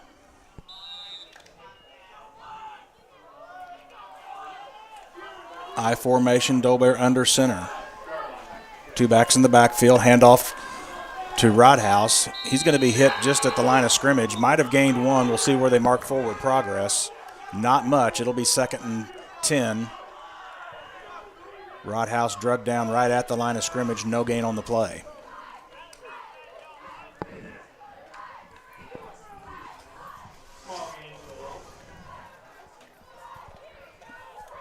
Dolbear huddles 7 yards off the line of scrimmage.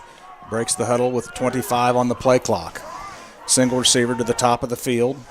Slot to the left. Handoff again to Rodhouse. In the backfield, gain of 1. Nothing shaking for the Wolves. In the backfield was Tanner Seitz. Seitz shot the gap and met the ball carry just as he broke the line of scrimmage. Be 3rd and 9. Ball resting at their own 45-yard line. Dolbear gets the play call from the sideline. Breaks the huddle with 15 on the play clock. Single receiver to the near side. Slot to the right. Handoff to the slot back coming across the formation. Nothing there. Drugged down for a loss. Tried a little bit of a counter look. Nothing happening good for the Wolves. It'll be a loss of about 2.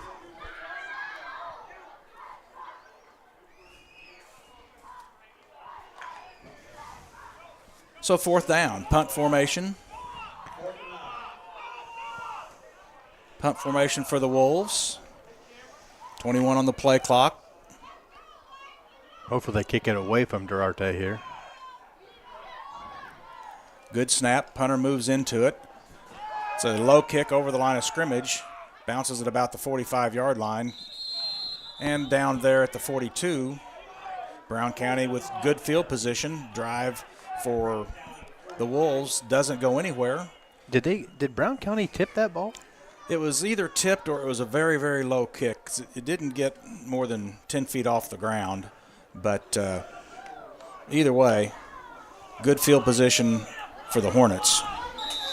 Well, I'm sure they will go in a number formation and keep running the ball like we've seen so far this game here. Single receiver splits to the top of the field. 2 backs in the backfield. Staten, now Duarte. Slot to the right side. Pitch to Staten running to the left side at the 40, 45, 50 still on his feet. First down yardage into Wolves territory. He'll be marked down inside the 40. First down and the chains move.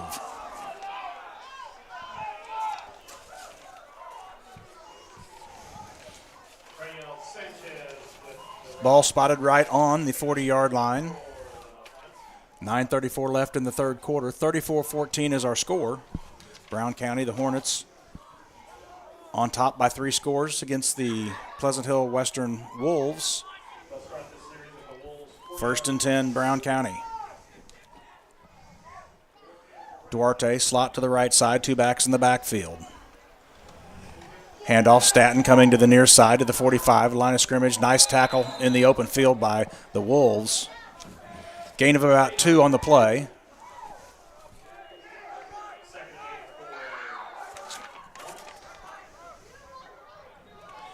Jaron Lawson made the tackle for the Wolves after a 2-yard gain. That was a good open field tackle. If Lawson doesn't bring him down, he's into the second level. But he did. It's 2nd and 8 after the first down play to Staten. Kanye Mitchell is the lone back in the backfield. Staten slot to the left, Duarte to the right. Duarte comes in motion, takes the handoff across the formation. He's going to be hit and dropped for no loss or for no gain, maybe even a loss of a couple. They're going to give him a lot more forward progress than I thought he made. I'm going to say he got back to the original line of scrimmage. I didn't see that. It'll be 3rd and 8. I'm going to agree. I think he was at least 2 yards behind the line. Well, he took that coming out of the slot, circled back behind the formation to where you would normally expect to see a tailback, took the handoff there, didn't get 2 steps, and was immediately hit and pushed back. Nonetheless, 3rd and 8. Good down and distance for the Wolves. Big chance here for maybe Pleasant Hill to finally get a stop here. Single back in the backfield. Duarte comes in motion. Pitch fake. Now looking to throw to Duarte into the flat. Nothing there. Ball's loose. They're going to say an incomplete pass. And that was probably an ill-advised throw by Henry, as the Wolves had that well guarded. Yeah, that's kind of a pass there you teach your quarterback pretty young not to make. You don't want to throw over your shoulder, across the field, 3 people around. Well, there was defenders all over the field at that point. So it's now 4th and 9. 4th and 9, an opportunity for the Wolves to get a stop, get the ball back. Ball inside the Wolves' 40 at the 39-yard line. 11, now 10 on the play clock as Henry comes in quickly to the line of scrimmage with 7, with 5 on the play clock, with 4, under center with 3. Snap back, rolling out to the right. Henry looks to pass down the right side for Duarte. It's going to be overthrown, and the Wolves will hold. They will take over on downs. They'll have it 1st and 10 at their own 39. Good coverage by the Wolves there as Duarte was bracketed by 2 defenders and the pass overthrown. Penalty against Brown County, of course, declined, so it will give the Wolves the ball back. And there's the stop that we talked about Pleasant Hill needing. Nice stop defensively. They didn't allow the running game to get started, put Brown County in a passing situation, defended it well, and got the ball back.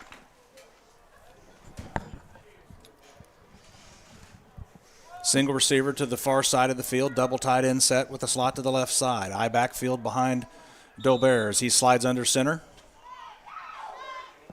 1st and 10 from the 39. Handoff coming to the near side. Rodhouse to the 45, 50 looks to get to the corner to the 45. Out of bounds inside Brown County territory at the 42-yard line. Actually, that was not Rodhouse on the carry. Rye Utterback with the carry.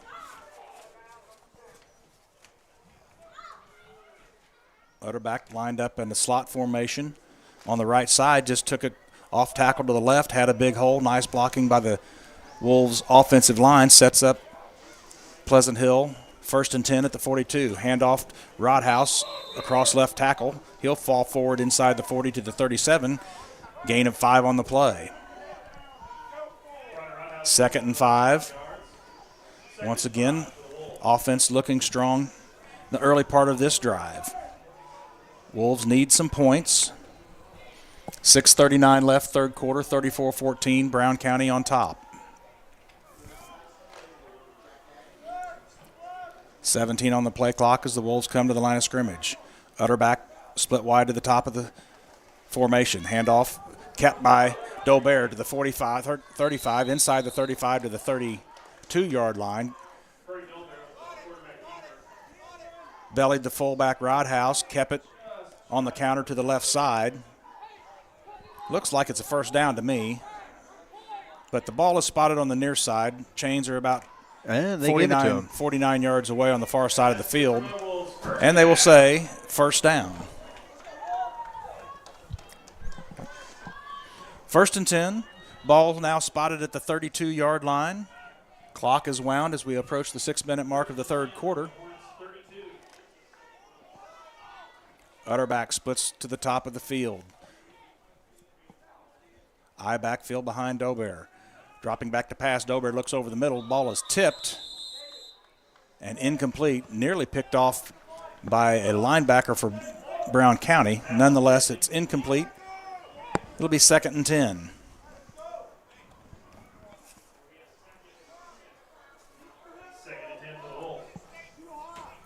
Second and 10, ball at the Brown County 32-yard line. Pleasant Hill's done a decent job of moving the football. They just haven't been able to punch it into the end zone quite enough. Utterback splits to the near side.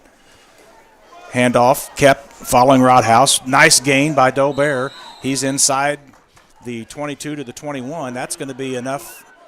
It's going to be very near the 1st down. That should be enough. They mark it at the 21. First down, 1st and 10 Wolves. Nearing the red zone as the ball will be spotted at the 21-yard line, 1st and 10.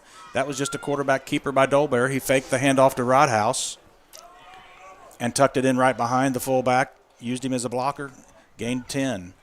Handoff this time, Dolbear keeps it, bellies the fullback, going to gain about 3. He'll cross the 20, should mark him about the 19, so a gain of 2 on the play, 2nd and 8, 5:30 left in the third quarter. Well, they mark him at the 20. 2nd and 9. Cycling in with the play from the sideline. Lawson. 15 on the play clock. Utterback splits to the top of the field, I formation, Dolbear under center. Pitch to the tailback, running to the right side, cuts it upfield at the 20, fighting for yardage inside the 20, still on his feet, inside the 15. A good strong run that time. That's going to gain about 7, and that play was really all the tailback. Very nice run. Wolves pick up another 7 yards on the play. I believe that was Waylon White. Again, we're getting into the dark side of the moon, so to speak, the dark side of the field, and it's a little bit difficult to see the numbers. 4:30 left. Wolves driving, 34-14, trailing by 3 scores. Need to cash in on this drive. I formation, handoff to Rodhouse. I think he gave it to the fullback that time. Going to be 1st and goal. That was a 2nd and about 1. So now they're inside the 10-yard line. Ball spotted about the 8. 1st and goal to go. 4 down territory for sure. Wolves try and answer the score from Brown County. Lawson brings the play in from the sideline with 30 on the play clock. 4 minutes, 10 seconds to go on the game clock. Officials wind the clock. Utterback splits to the near side. Looking to pass, Dolbear under pressure, has a man in the end zone. Good throw, defended, knocked away. That was very well defended. Pleasant Hill unable to pull it down. I believe that was Mason Smith on the far side of the field. Pleasant Hill has really started to throw the ball a little more often than I thought they would. Unfortunately, they have thrown their last 6 passes have been incomplete. But they're still trying, so kind of keeping the defense honest to get that run game that they like to do, and a little more opportunities and to be more successful. 2nd and goal at the 8. Clock stops with the incompletion I formation. 2 receivers top of the field, dropping back to pass. Dolbear looks into the right flat, has a man on the far side of the field, fights for the pylon. Going to be just short, but going to be they're going to say in for the touchdown. Touchdown, Wolves on the pass into the flat on the far side of the field. Nice throw and catch and extra effort to get to the pylon. And they were able to get in on the far side of the field. You just got to talk about it and they complete it. They do. I just was unable to see the receiver on that side. Yeah, because that side of the field is just so dark. I believe that might have been Lawson. Smith was on the near side. Lawson's lined up on the right side in the 2-point conversion shotgun formation. And we've got a timeout on the field. We'll step aside for a break as well. Back with more after this on Eagle 102 and WBBA Sports. Game of the Week coverage brought to you by Ackles Farm Market, Lacrosse Lumber, and Meyer Implement Company. Geared Up, just off the square in Pittsfield, is your first stop for screen printing and embroidery. The folks at Geared Up take pride in making their communities and schools look great while offering the best prices around. If you're looking to expand your wardrobe, or maybe a gift is on the list, stop by their store and check out numerous items in stock. When you're looking for custom apparel and awards for your business, organization, or team, stop by Geared Up, 211 South Madison in Pittsfield. Since 1939, Meyer Implement Company has been serving the local agricultural and business communities with quality sales and service. Meyer Implement has also taken great pride in supporting those communities and would like to wish the area sports teams the best of luck throughout their seasons. Be sure to stop by and visit the people who truly appreciate your business. Meyer Implement Company in Bowling Green. The best coverage of high school sports on KJFM, brought to you by Community State Bank of Missouri, County Market, Louisiana, and Bowling Green Pharmacy. Well, somebody called a timeout there. I didn't see who called it on the two-point conversion attempt. So after the score, shotgun formation, Dolbear splits two receivers to the near side, rolls out to his right, looks to throw to the man in the back of the end zone. It is incomplete, intended for Utterback. Incomplete, so we're going to take another break. 3:13 left to play, 34-20, a two-score game here in Pleasant Hill. Back with more on Eagle 102 and WBBA Sports. Game of the Week coverage brought to you by All Parts, Eagles Nest Inn, Bed and Breakfast, and Sun Window Company. You simply can't buy a better replacement window than one from Sun Window Company. Energy-efficient windows and doors with a lifetime warranty on both the window and installation. Sun Window Company, family-owned and operated since 1989, offers low factory direct prices on high-quality vinyl windows. Custom designed to fit perfectly and built to last. See how much you can save. Call Sun Windows, 573-549-2080 for details and a free estimate. Sun Window Company, Highway 161 in Middletown. Ackles Farm Market has locally produced beef, pork, and honey. Stop in for your farm fresh cut ribeye, New York strip, sirloin steaks, fillets, stew meat, ribs, ground beef, snack sticks, and all beef hot dogs.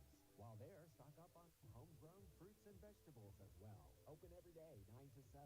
Ackles Farm Market, just off Highway 54 between Louisiana and Pittsfield.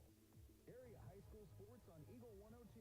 Brought to you by People's Bank and Trust, State Farm Insurance, Cindy Blaylock agent, and Bowling Green Pharmacy.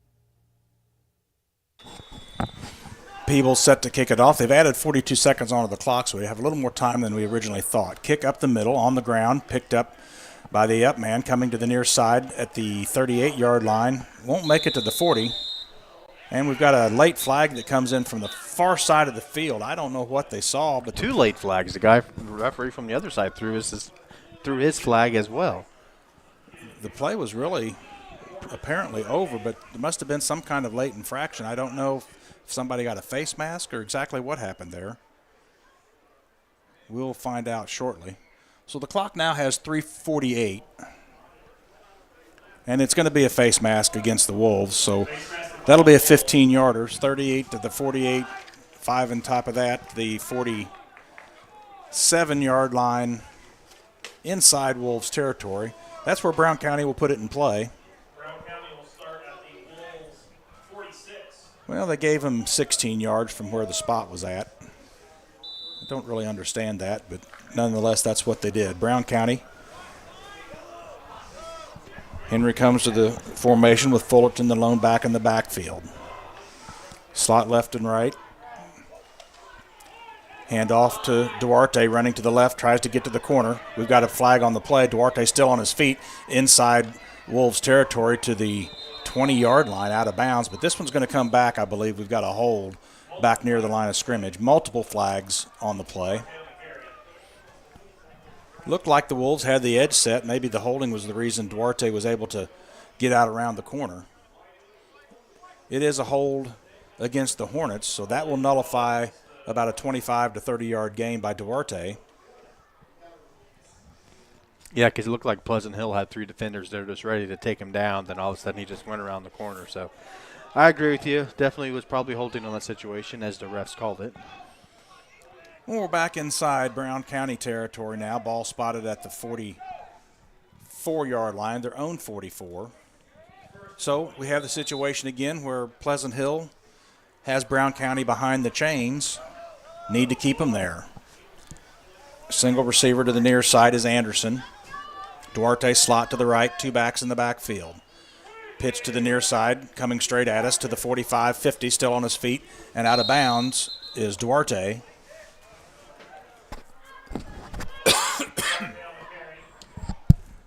Going to be a gain of about 12. It'll be 2nd and 8. Now they mark him all the way inside the 45 to the 43. So 2nd and 6. Duarte gained most of the penalty yardage back, plus some.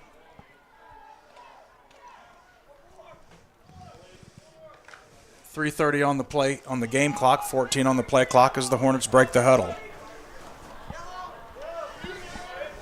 Fullerton and Staton in the backfield. Pitch to Staton running to the left, has the corner sealed. First down yardage, nice open field tackle to prevent a big gain.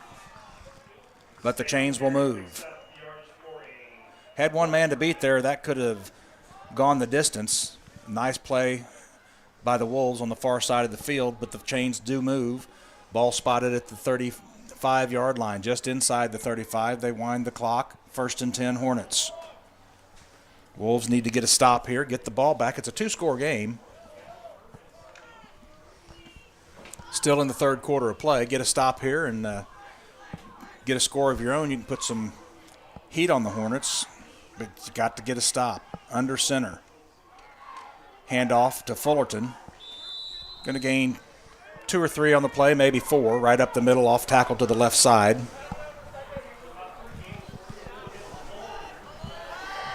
Hornets pick up 2 on play. 2nd and a long 7, short 8.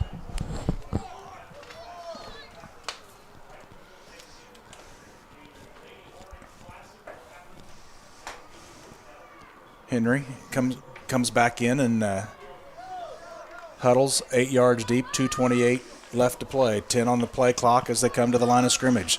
Single receiver is Anderson to the near side of the field. Offset eye to the right. Handoff Fullerton, nothing there. Ball's loose. It comes all the way back to Henry, who happened to be in the backfield after the handoff. There's the break that the Wolves needed, just weren't able to corral the loose football.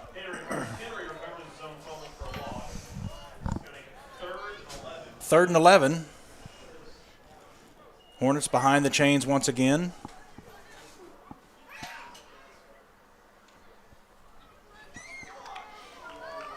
Third and 11 in this particular area of the field. I imagine this is 4-down territory.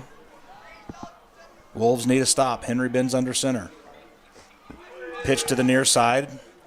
Coming straight at us at the 45. We got another penalty as Duarte gets around the corner. He's going to run into the end zone, but I believe this one's coming back. Duarte just took it right around the edge of the formation, made a couple of people miss, ran through a couple of tackles, but we've got multiple flags on the field. I think one of them is going to be a horse collar because look at the Pleasant Hill guy grabbed right back of his jersey, but the first ref just called holding on Brown County, so I might be wrong. Well, there are multiple flags on the play. I didn't think they got a good enough grip on the jersey to call a horse tackle or horse collar. They are going to mark this off against Brown County. Well, I'll just stay over here in the corner and keep doing stats.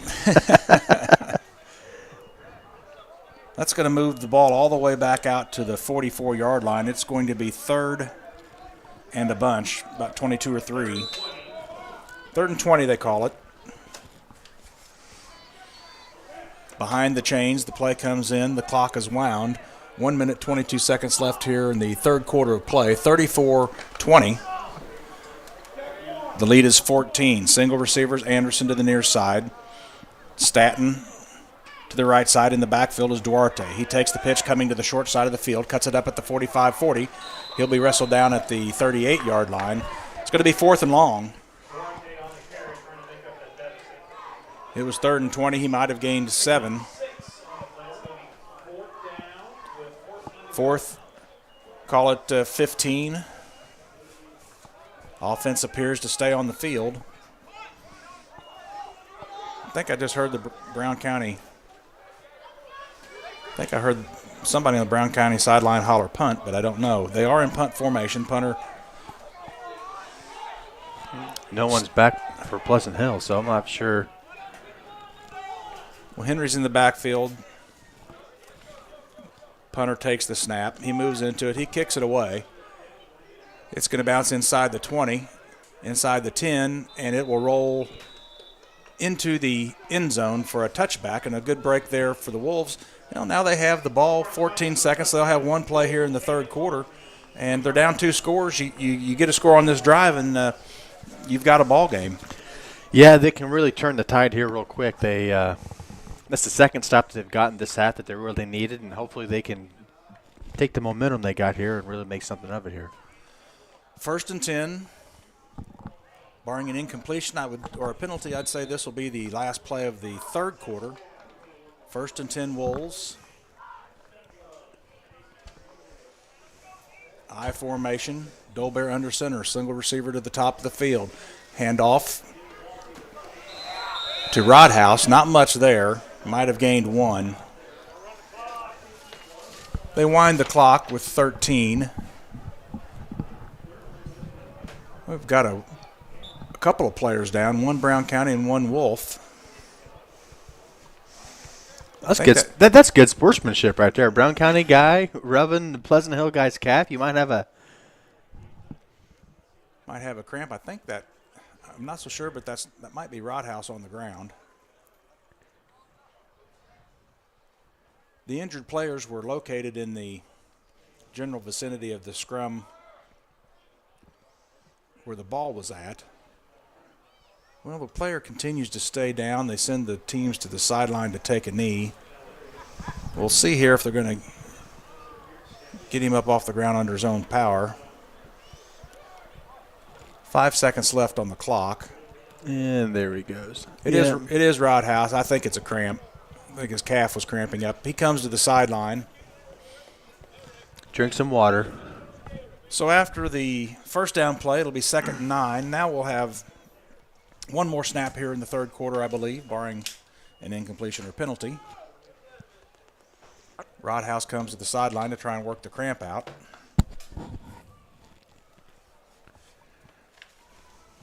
I don't know if they'll wind the clock or not on the injury.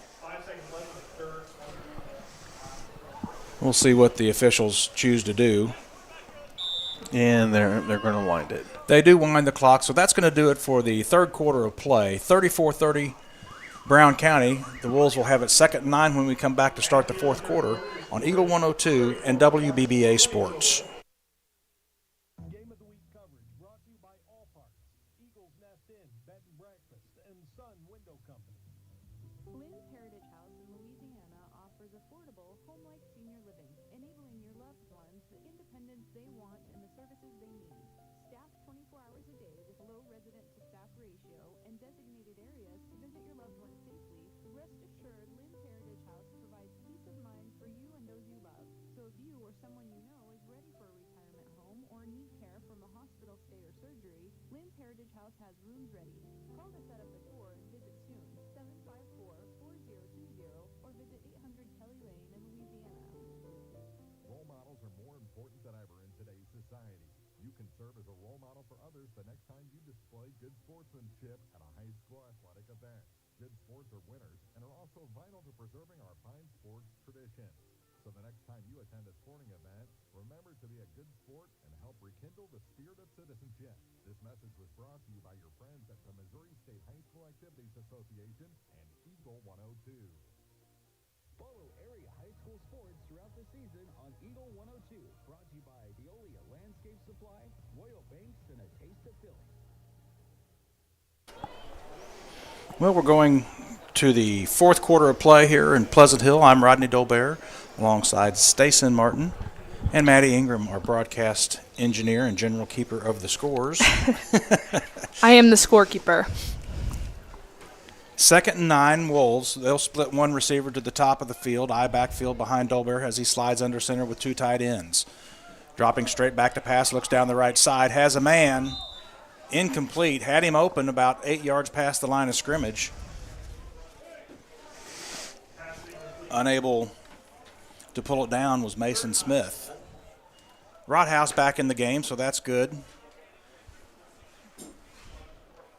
Wolves need to pick this first down up. They have it 3rd and 9, so a little bit behind the chains themselves. Substitutions. Utterback checks into the game. He'll split wide to the left side. Ball on the left hash. Dolbear under center. Drops straight back to pass. Has some trouble. Ball's loose. Well, they're going to call it incomplete, but quite frankly, that's That looked like a fumble to me. Well, but it was a poor call because if it was a pass, it was a pass that went backwards. But a break there for the Wolves as they rule it incomplete. It'll be 4th and 9, and the punt team comes onto the field. And At the end of the third quarter at Bowling Green, the score is 73-0. They have a running clock there, so they may even get done before we do. 11:53 here in the fourth quarter. Punt team on for the Wolves. Low snap. Punter moves into it. A good kick down the right side. It hits at the 45, takes a Pleasant Hill kick inside the 50, and it'll be down there as it turns the corner at the Brown County 47-yard line. 1st and 10 Hornets.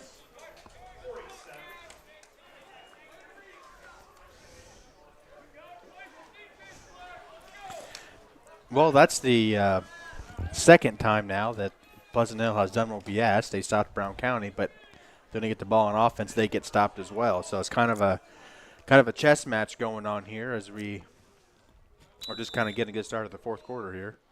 1st and 10 Brown County. They'll huddle 7 yards behind the line of scrimmage, and the Wolves could use not just a stop, they could use a turnover or something along those lines to flip the field position.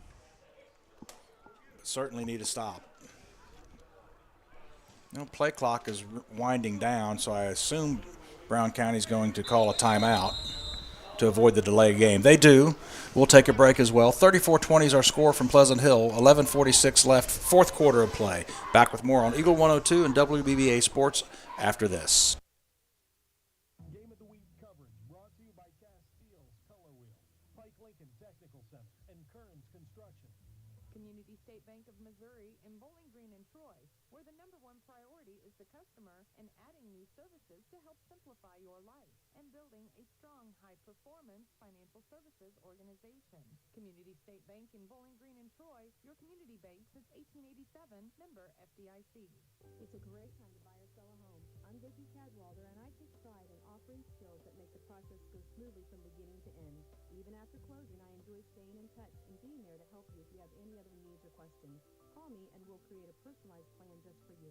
Vicki Cadwalder Real Estate, loving our small town life. The area's best coverage of high school sports on Eagle 102, brought to you by Pike County Health Department, People Savings Bank, and All Parks.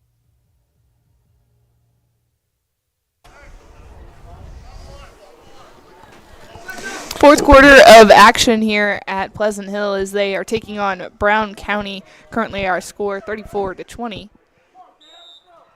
The Hornets have possession. Just underway in the fourth quarter of play. 1st and 10. Snap back, running to the right is Staton. He's hitting the backfield, falls forward for a gain of about 3, crossing midfield. Ball will be spotted down at the Wolves' 47-yard line, gain of 4 on the play. 2nd and 6.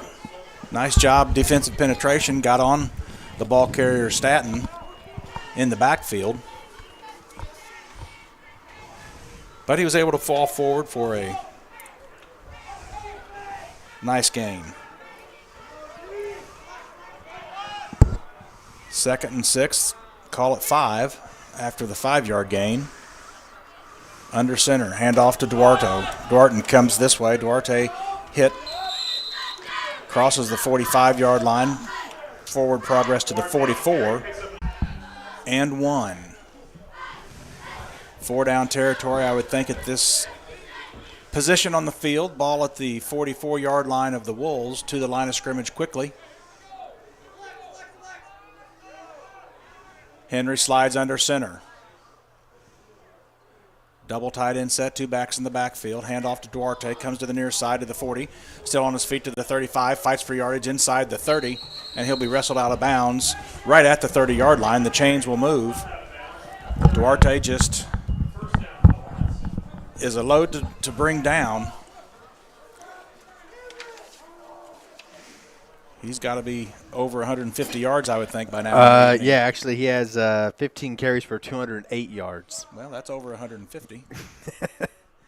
He's definitely putting the team on their back and doing what he does.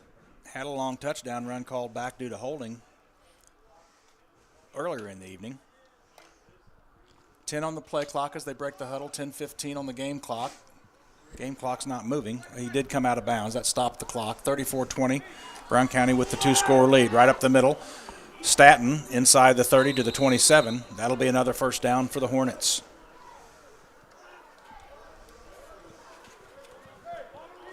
Fullerton, the fullback, with the carry that time. Where's number 24? Staton. Where's number 21? Clock is wound.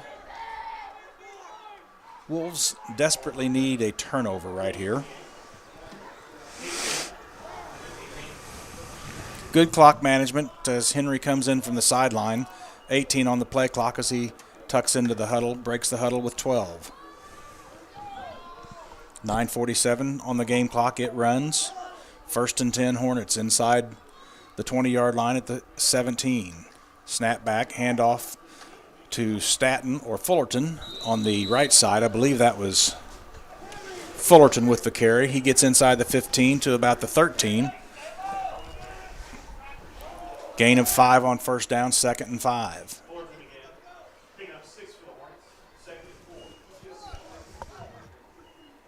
Clock continues to run, 25 on the play clock. We have a final score from Bowling Green, 73-8. The final. So Bowling Green defeats North Callaway. They finish the regular season undefeated as they head into postseason play next week. They gave Fullerton 6 yards on the carry. It's 2nd and 4. Under center, Henry takes the snap, hands to Duarte at the 15 to the 10 to the 5 to the pylon. Touchdown. Touchdown, Brown County. Duarte adds to his rushing total and pushes the score to 40-20.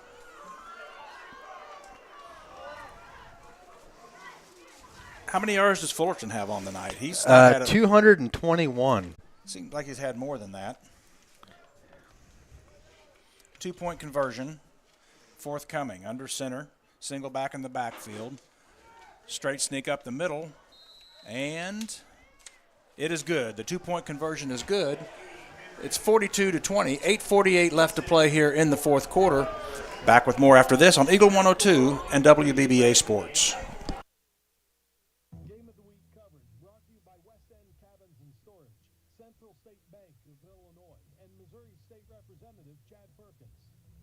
Gambino's Eatery, downtown Louisiana, is open for dinner this Friday and Saturday, 5 to 9 p.m. Savor the flavors of Italian-American cuisine with a twist. Create your own pasta dish with your choice of pasta, meat, veggie, and sauce. Also breadsticks, toasted ravioli, a red wine roast, and more. There's also a variety of beer and wine available. This Friday and Saturday, 5 to 9 p.m. Gambino's, 3rd and Georgia, Louisiana. If it's not on the menu, we don't talk about it. On every journey, you should enjoy a peace of mind. I'm Corey Buchanan at Pike County Mutual Insurance Company. We take pride in keeping you protected. That's why we offer discounts for good students, safe driving, and more. Trust us to look out for the road ahead. For a free insurance quote on your home, auto, farm, or ATV needs, give myself or Shelly Clucky a call today. Pike County Mutual Insurance Company on the square in Bowling Green. Area High School Sports on Eagle 102, brought to you by Rick Rodhouse, Country Financial Agent, Noah Builders, and Central State Bank of Illinois.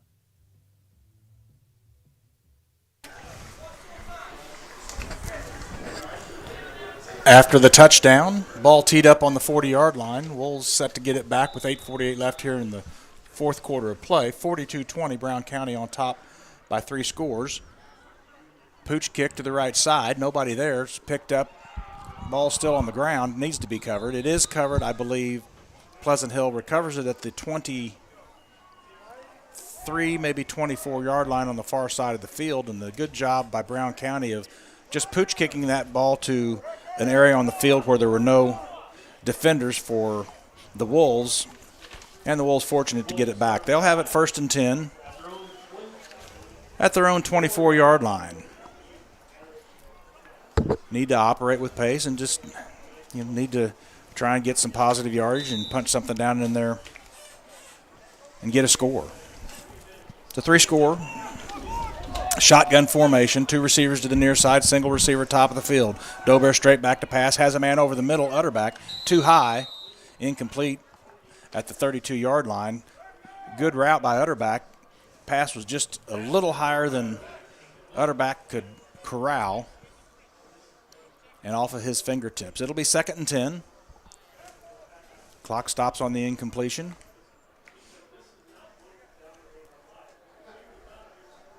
Utterback splits to the near side along with one other receiver. Single receiver top of the field. Pass into the flat.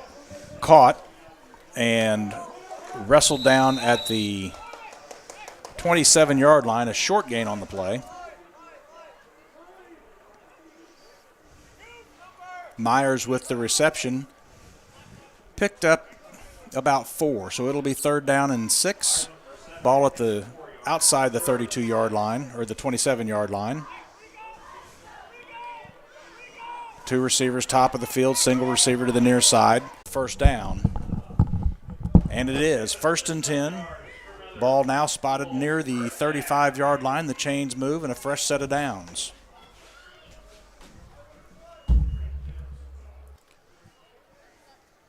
Clock is wound, 8 minutes even on the game clock. Dobear stands in a shotgun formation. Takes the snap, rolls out to his right, tries to get around the corner, outruns one man and throws it away. Just before he was drugged down, they're going to say an incomplete pass, no grounding.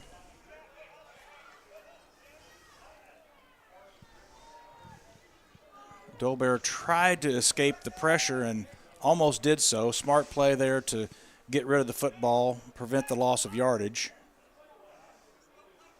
It'll be 2nd and 10. Ball spotted on the near hash. I didn't see a receiver over there whenever he threw that. I didn't either.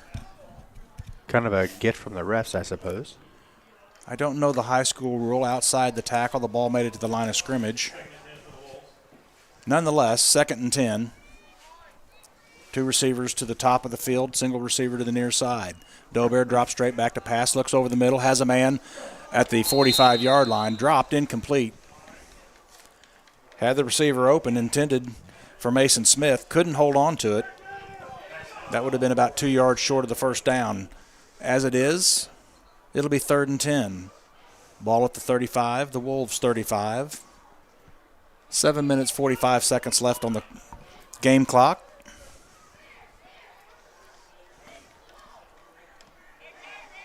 Single receiver top of the field, 2 receivers to the near side. Snap back, Dobear in the shotgun, looks to the right, has a man open, his Utterback. He caught it and then dropped it on the way to the ground. It was enough for a 1st down. Utterback was unable to hold on to it at the 48-yard line. Incomplete. It'll be 4th down and 10. Offense looks to be staying on the field. Boy, had a couple of pass plays there that were open, just unable to haul them in. Yeah, that's kind of a bad break for him. It kind of probably should have been at least a couple of 1st downs there, but it's not. So hopefully they can take the 4th down here and capitalize and get 1st down and keep it going. The last thing you want to do is give them the ball in their own territory. Utterback splits to the wide side along with Lawson. Single receiver to the near side, straight back in the shotgun, airing it out down the right side, and it's going to be incomplete over the defender. A little shove in the back wasn't called against the Wolves. Turnover on downs, and Brown County gets it back at the Wolves 35, 1st and 10. Yeah, I thought that was kind of unnecessary for the Pleasant Hill guy. The ball was out of his reach, and he decided to push the guy from Brown County. I don't know what that was all about, but hopefully we don't see any more of that tonight. So Brown County in control now, leading by 3 scores. They'll no doubt look to run some clock. That drive only took 25 seconds for the Wolves. Quickly to the line of scrimmage now. I'd say look for Fulton to get a lot of carries here. Henry under center. Handoff to the tailback into the backfield. Cuts at the 20, 25, inside the 20 to the 15-yard line. Have some substitutions coming into the game. Hayden Hurley, junior running back, with the carry, his first of the evening. Gain of 17, moves the chains, the clock is wound.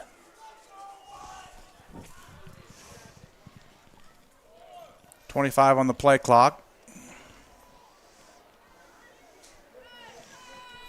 Substitutions in. Looks like we have a new quarterback as well.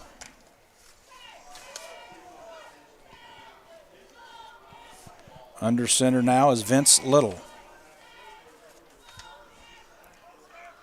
Little takes the snap, hands off to the up back, fullback. Kanye Mitchell with the carry. He'll be spotted down at the 10-yard line. Gain of 7 on first down. It's second down and 3 from the 10. Needs to get to the 7 to get the first down yardage. 6:40 and the clock is rolling, and Brown County looking to punch this in and put the final stamp on this game.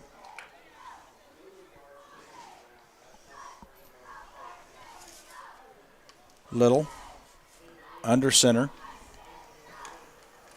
Ball's on the ground, pitched out to the right side. It's a loose ball.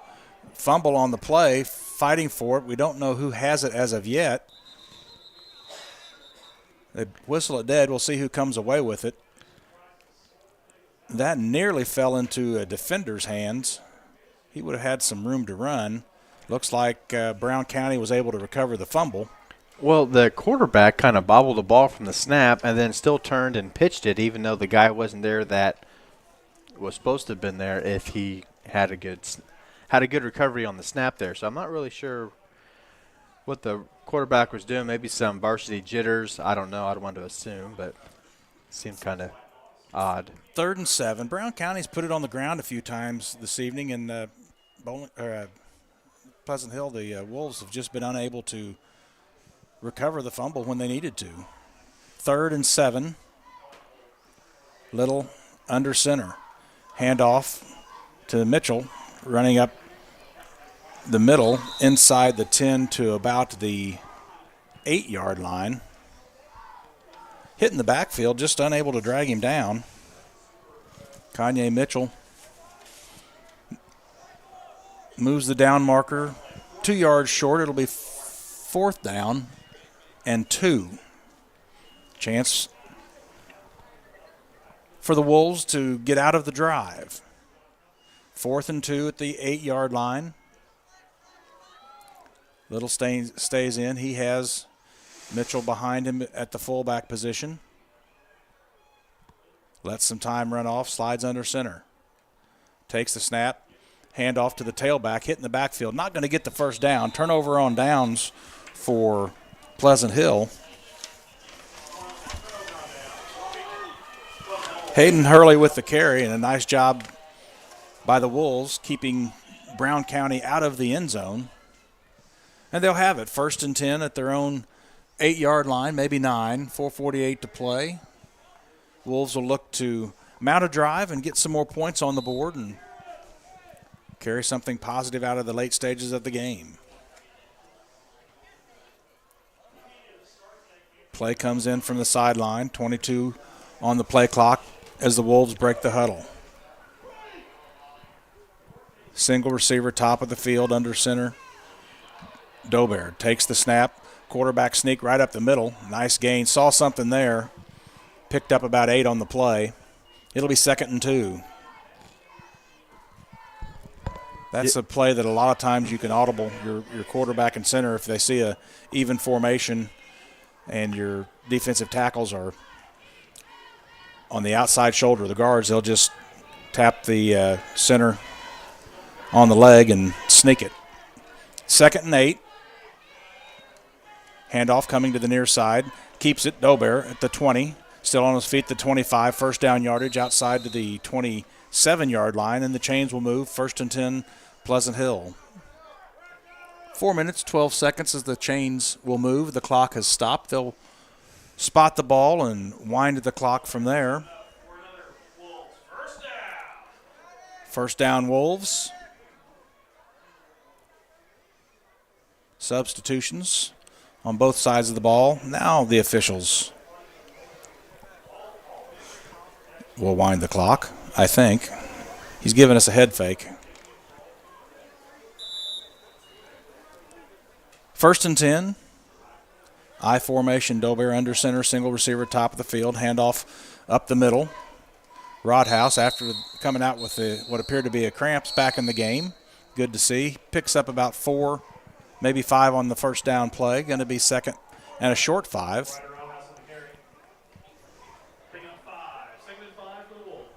They'll mark it down at the 33-yard line. 42-20 here in Pleasant Hill. 3:41 with the clock rolling in the fourth quarter. Brown County on top of the Wolves, looking to pick up their third win. Fake the handoff, looking to pass down the right side. It is going to be tipped, and they're going to say caught. That is a very good call for the Wolves. Caught at the 48-yard line. Myers with the reception. That was tipped by a defender and came into the waiting arms of Myers. May have bounced off the turf, but allegedly. We won't say any more about that. Nonetheless, 1st and 10 inside Brown County territory. Wolves driving. Handoff to Rodhouse to the 45, still on his feet inside the 40 to the 39-yard line. Be very near a first down. Just about 1 yard short. They'll call it 2nd and 1. Ball spotted at the 39. Gain of 9 on the play. 2:55 to play here in this ball game.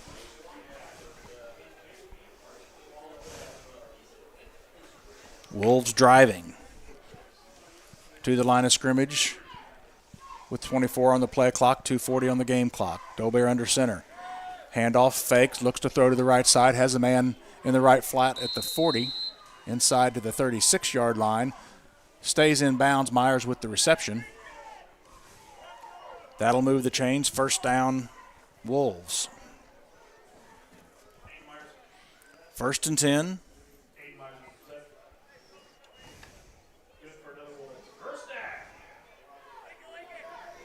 I formation, Dolbear under center. Takes the snap, handoff to Rodhouse. Now he keeps it to the 35-30, still on his feet. Puts his shoulder down inside the 25 to the 24-yard line. Going to be very near, and another first down for Pleasant Hill. The chains move once again. The clock stops with 2:15 left in the fourth quarter of play. Ball spotted at the 23 as they wind the clock. Dolbear under center. Handoff this time, given to Rodhouse. Nothing there. Stacked up for no gain. Not much there. Timeout on the field taken by Pleasant Hill. We'll step aside for a break as well. Back with more after this on Eagle 102 and WBBA Sports.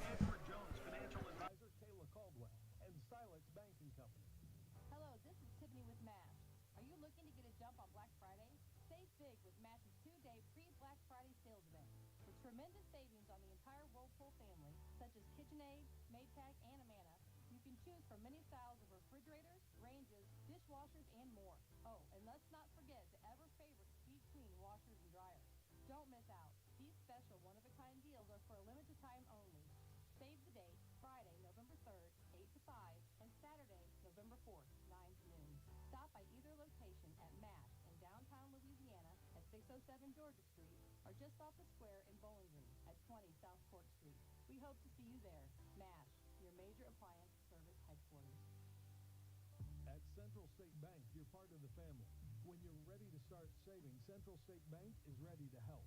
Right now, if you're a current customer, get a 15-month CD with a special rate of 5.6%.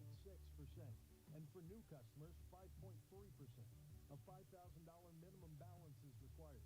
Stop in today and ask how you can take advantage of this special rate. Central State Bank, central to your banking needs with locations in Pleasant Hill, Pittsfield, Kinderhook, Quincy, and Clayton. Member FDIC, equal housing lender. Area high school sports on Eagle 102. Brought to you by Cellular and Satellite Center, Pike County Memorial Hospital, and Community State Bank of Missouri. First and goal, Wolves. Passes intercepted at the goal line after a nice completion to Lawson to get it 1st and goal. And this one's going to be picked off by Brown County just outside the goal line at about the 5 to 6 yard line. And a good drive there ends in a turnover. And the Wolves unable to punch it in. 1:47 left, 42-20 is the score. Brown County takes over after the interception. They'll have it 1st and 10, and a very good drive to end this game ends in a bit of disappointment as the pass intended for the left flat in the end zone just picked off by the Brown County defender. So Little in the game looks to run out the clock. Takes the snap back, hands off to the right side, spinning at the 10-yard line, still on his feet. Gain of about 8 on the play. Nice run by Hayden Hurley. 2nd and 2. 1:28 and counting, 28 on the play clock. Brown County will need to snap the ball a couple more times to get this one in the books.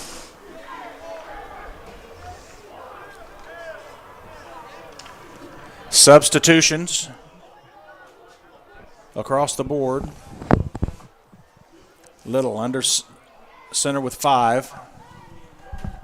Hand off to the right side into the backfield. Into the free and clear. Nobody's going to catch him. To the 50, to the 40, to the 30, to the 20, to the 10, to the house. Running free and clear in the backfield. Kanye Mitchell turned on the Jets once he got past the line of scrimmage and takes it to the house late in this ball game.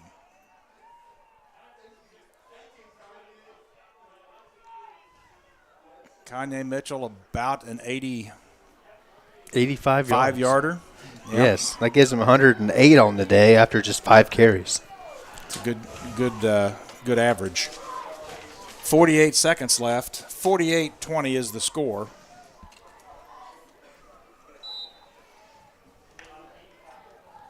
Two-point conversion attempt forthcoming.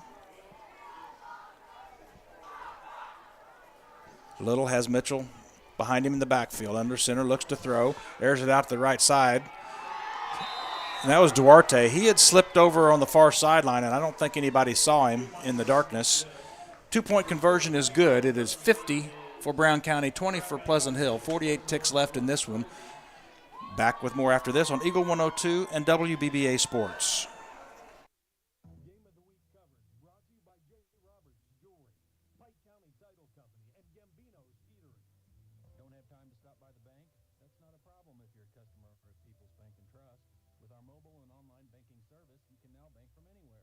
Deposit checks, pay bills, transfer funds between accounts, check the latest activity on your account, and view images of your checks, all from the convenience of your desktop and smartphone. So start banking on your schedule and download the People's Bank and Trust app today. People's Bank and Trust, hometown banking the way it should be. Member FDIC. It's homegrown season at Ackles Farm Market in New Hartford, Illinois. Stop by and grab your fresh tomatoes, zucchini, yellow squash, peppers of all colors, Georgia sweet corn, and green beans. Open every day, 9 to 7. Ackles Farm Market, just off Highway 54, between Louisiana and Pittsfield. Follow Area High School Sports on KJFM Radio. Brought to you by Brown's Processing and Smokehouse Meats, Young Enterprises, and Family Drug. Well, the 85-yard touchdown run, Brown County. Mitchell takes it to the house. Puts our score at 50-20, 48 ticks left in this one. And Brown County will kick it away and give it back to Pleasant Hill with under a minute to play. This one's a high end-over-end kick. It's returnable. Fielded at the 13, headed up to the near side to the 20, 25-30, still on his feet to the 35, across the 40, and a nice return. Gives the ball to the Wolves at the 42-yard line. Jaron Lawson with the kick return for the Wolves. They'll have the ball 1st and 10. 42 seconds left in this one. We'll see what they want to do. If they just want to run some plays, get off the field, or put it in the air, try and take a shot. 1st and 10 at the 42. Utterback splits to the wide side, I formation. Dolbear under center, hands off to Rodhouse. Keeps it, follows Rodhouse to the 50, 45. Inside the 45 to the 43-yard line. Going to mark him at the 42. That play's been a staple of the Wolves offense, just a belly to the fullback. Fullback becomes the lead blocker, and the quarterback just tucks and runs. Ball spotted. The clock is wound with 30.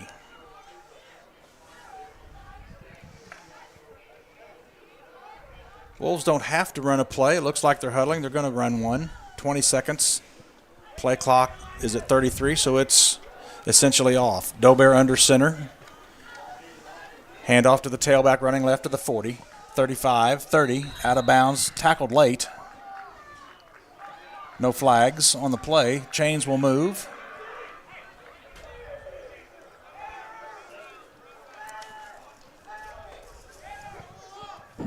Low in the game with the carry.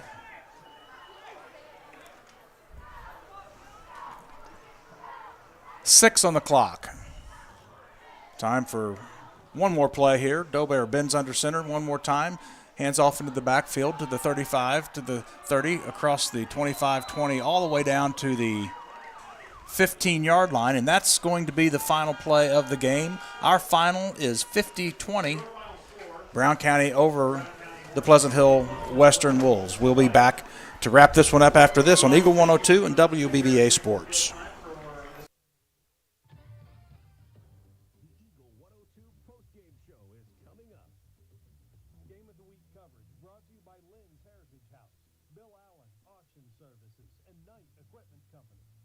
The score of any athletic event is generally forgotten over time, but the actions of players, coaches, and spectators leave lasting impressions. The next time you attend a high school game, think of how history will remember you. Choose good sportsmanship and help rekindle the spirit of citizenship. Remember, the lessons you teach today will help develop better citizens in our communities for tomorrow. This message is brought to you by your friends at the Missouri State High School Activities Association and KJFM Eagle 102. Cellular and Satellite Center is the only stop you need to make when it comes to the satellite providers, offering DirecTV and Dish Network along with antenna installs. Now, a special message from Matthew Niemeyer himself. If you call an 800 number and they say we will be the local installer, they are wrong. Contact Matthew at Cellular and Satellite Center in Bowling Green, your local authorized dealer. Geared Up, just off the square in Pittsfield, is your first stop for screen printing and embroidery. The folks at Geared Up take pride in making their communities and schools look great while offering the best prices around. If you're looking to expand your wardrobe or maybe a gift is on the list, stop by their store and check out numerous items in stock. When you're looking for custom apparel and awards for your business, organization, or team, stop by Geared Up, 211 South Madison in Pittsfield. Don't have time to stop by the bank? That's not a problem if you're a customer of People's Bank and Trust. With our mobile and online banking service, you can now bank from anywhere. Deposit checks, pay bills, transfer funds between accounts, check the latest activity on your account, and view images of your checks, all from the convenience of your desktop and smartphone. So start banking on your schedule and download the People's Bank and Trust app today. People's Bank and Trust, hometown banking the way it should be. Member FDIC. Sarah, Morgan, Sam, and Candy at La Ruth Hair Salon and Tanning on Georgia Street in Louisiana are proud supporters of all the area athletes. Time to get game ready. Stop in and visit the ladies for that clean cut and golden tan. La Ruth Hair Salon and Tanning in Louisiana. High school sports on your area sports leader, Eagle 102. Brought to you by Bowling Green Tractor, Vicky Cadwalder, Real Estate, and Ingram Plumbing. Bringing you all the action from the Eagle 102 broadcast booth, sponsored by Family Drug in Louisiana. Time now for the Eagle 102 post-game show on KJFM. This one is in the books from Pleasant Hill. The Wolves go down to defeat to Brown County 50-20. Had some offense, just not enough, and just not enough stops on the defensive side of things here this evening. Duarte was a load to handle for sure. Some late yardage by Mitchell, another back that had a big night with the 85-yard run, and just couldn't get enough stops and couldn't punch it in the end zone enough. Yeah, Brown County's run game is definitely something to be reckoned with. If things are going or firing on all cylinders, Brown County definitely knows how to run the ball, and there's a couple of times that Pleasant Hill had some real good stops when they needed it. The offense just kind of stalled out there towards the end, and it just didn't quite go the way Pleasant Hill was hoping for. Nope, that's for sure. Want to thank everybody for listening here this evening. We've got more sports coming your way as soon as tomorrow. Yes, so tomorrow we will have the Bowling Green Lady Cats as they will play in Class 2 quarterfinal action. That is softball. They will be taking on South Harrison. 12:45 is the pregame, 1 o'clock first pitch. It is Misha pay-per-view, so as we get into postseason, and that's the same thing for football on the Missouri side, Misha pay-per-view is required if you're wanting to watch those games. But that's taking place tomorrow. We also want to congratulate the Bowling Green Bobcats as they finished their regular season undefeated with the record of 9-0. They are the EMO Conference champions. In 2023, they defeated North Callaway 73-8 tonight. All 73 points came in the first half.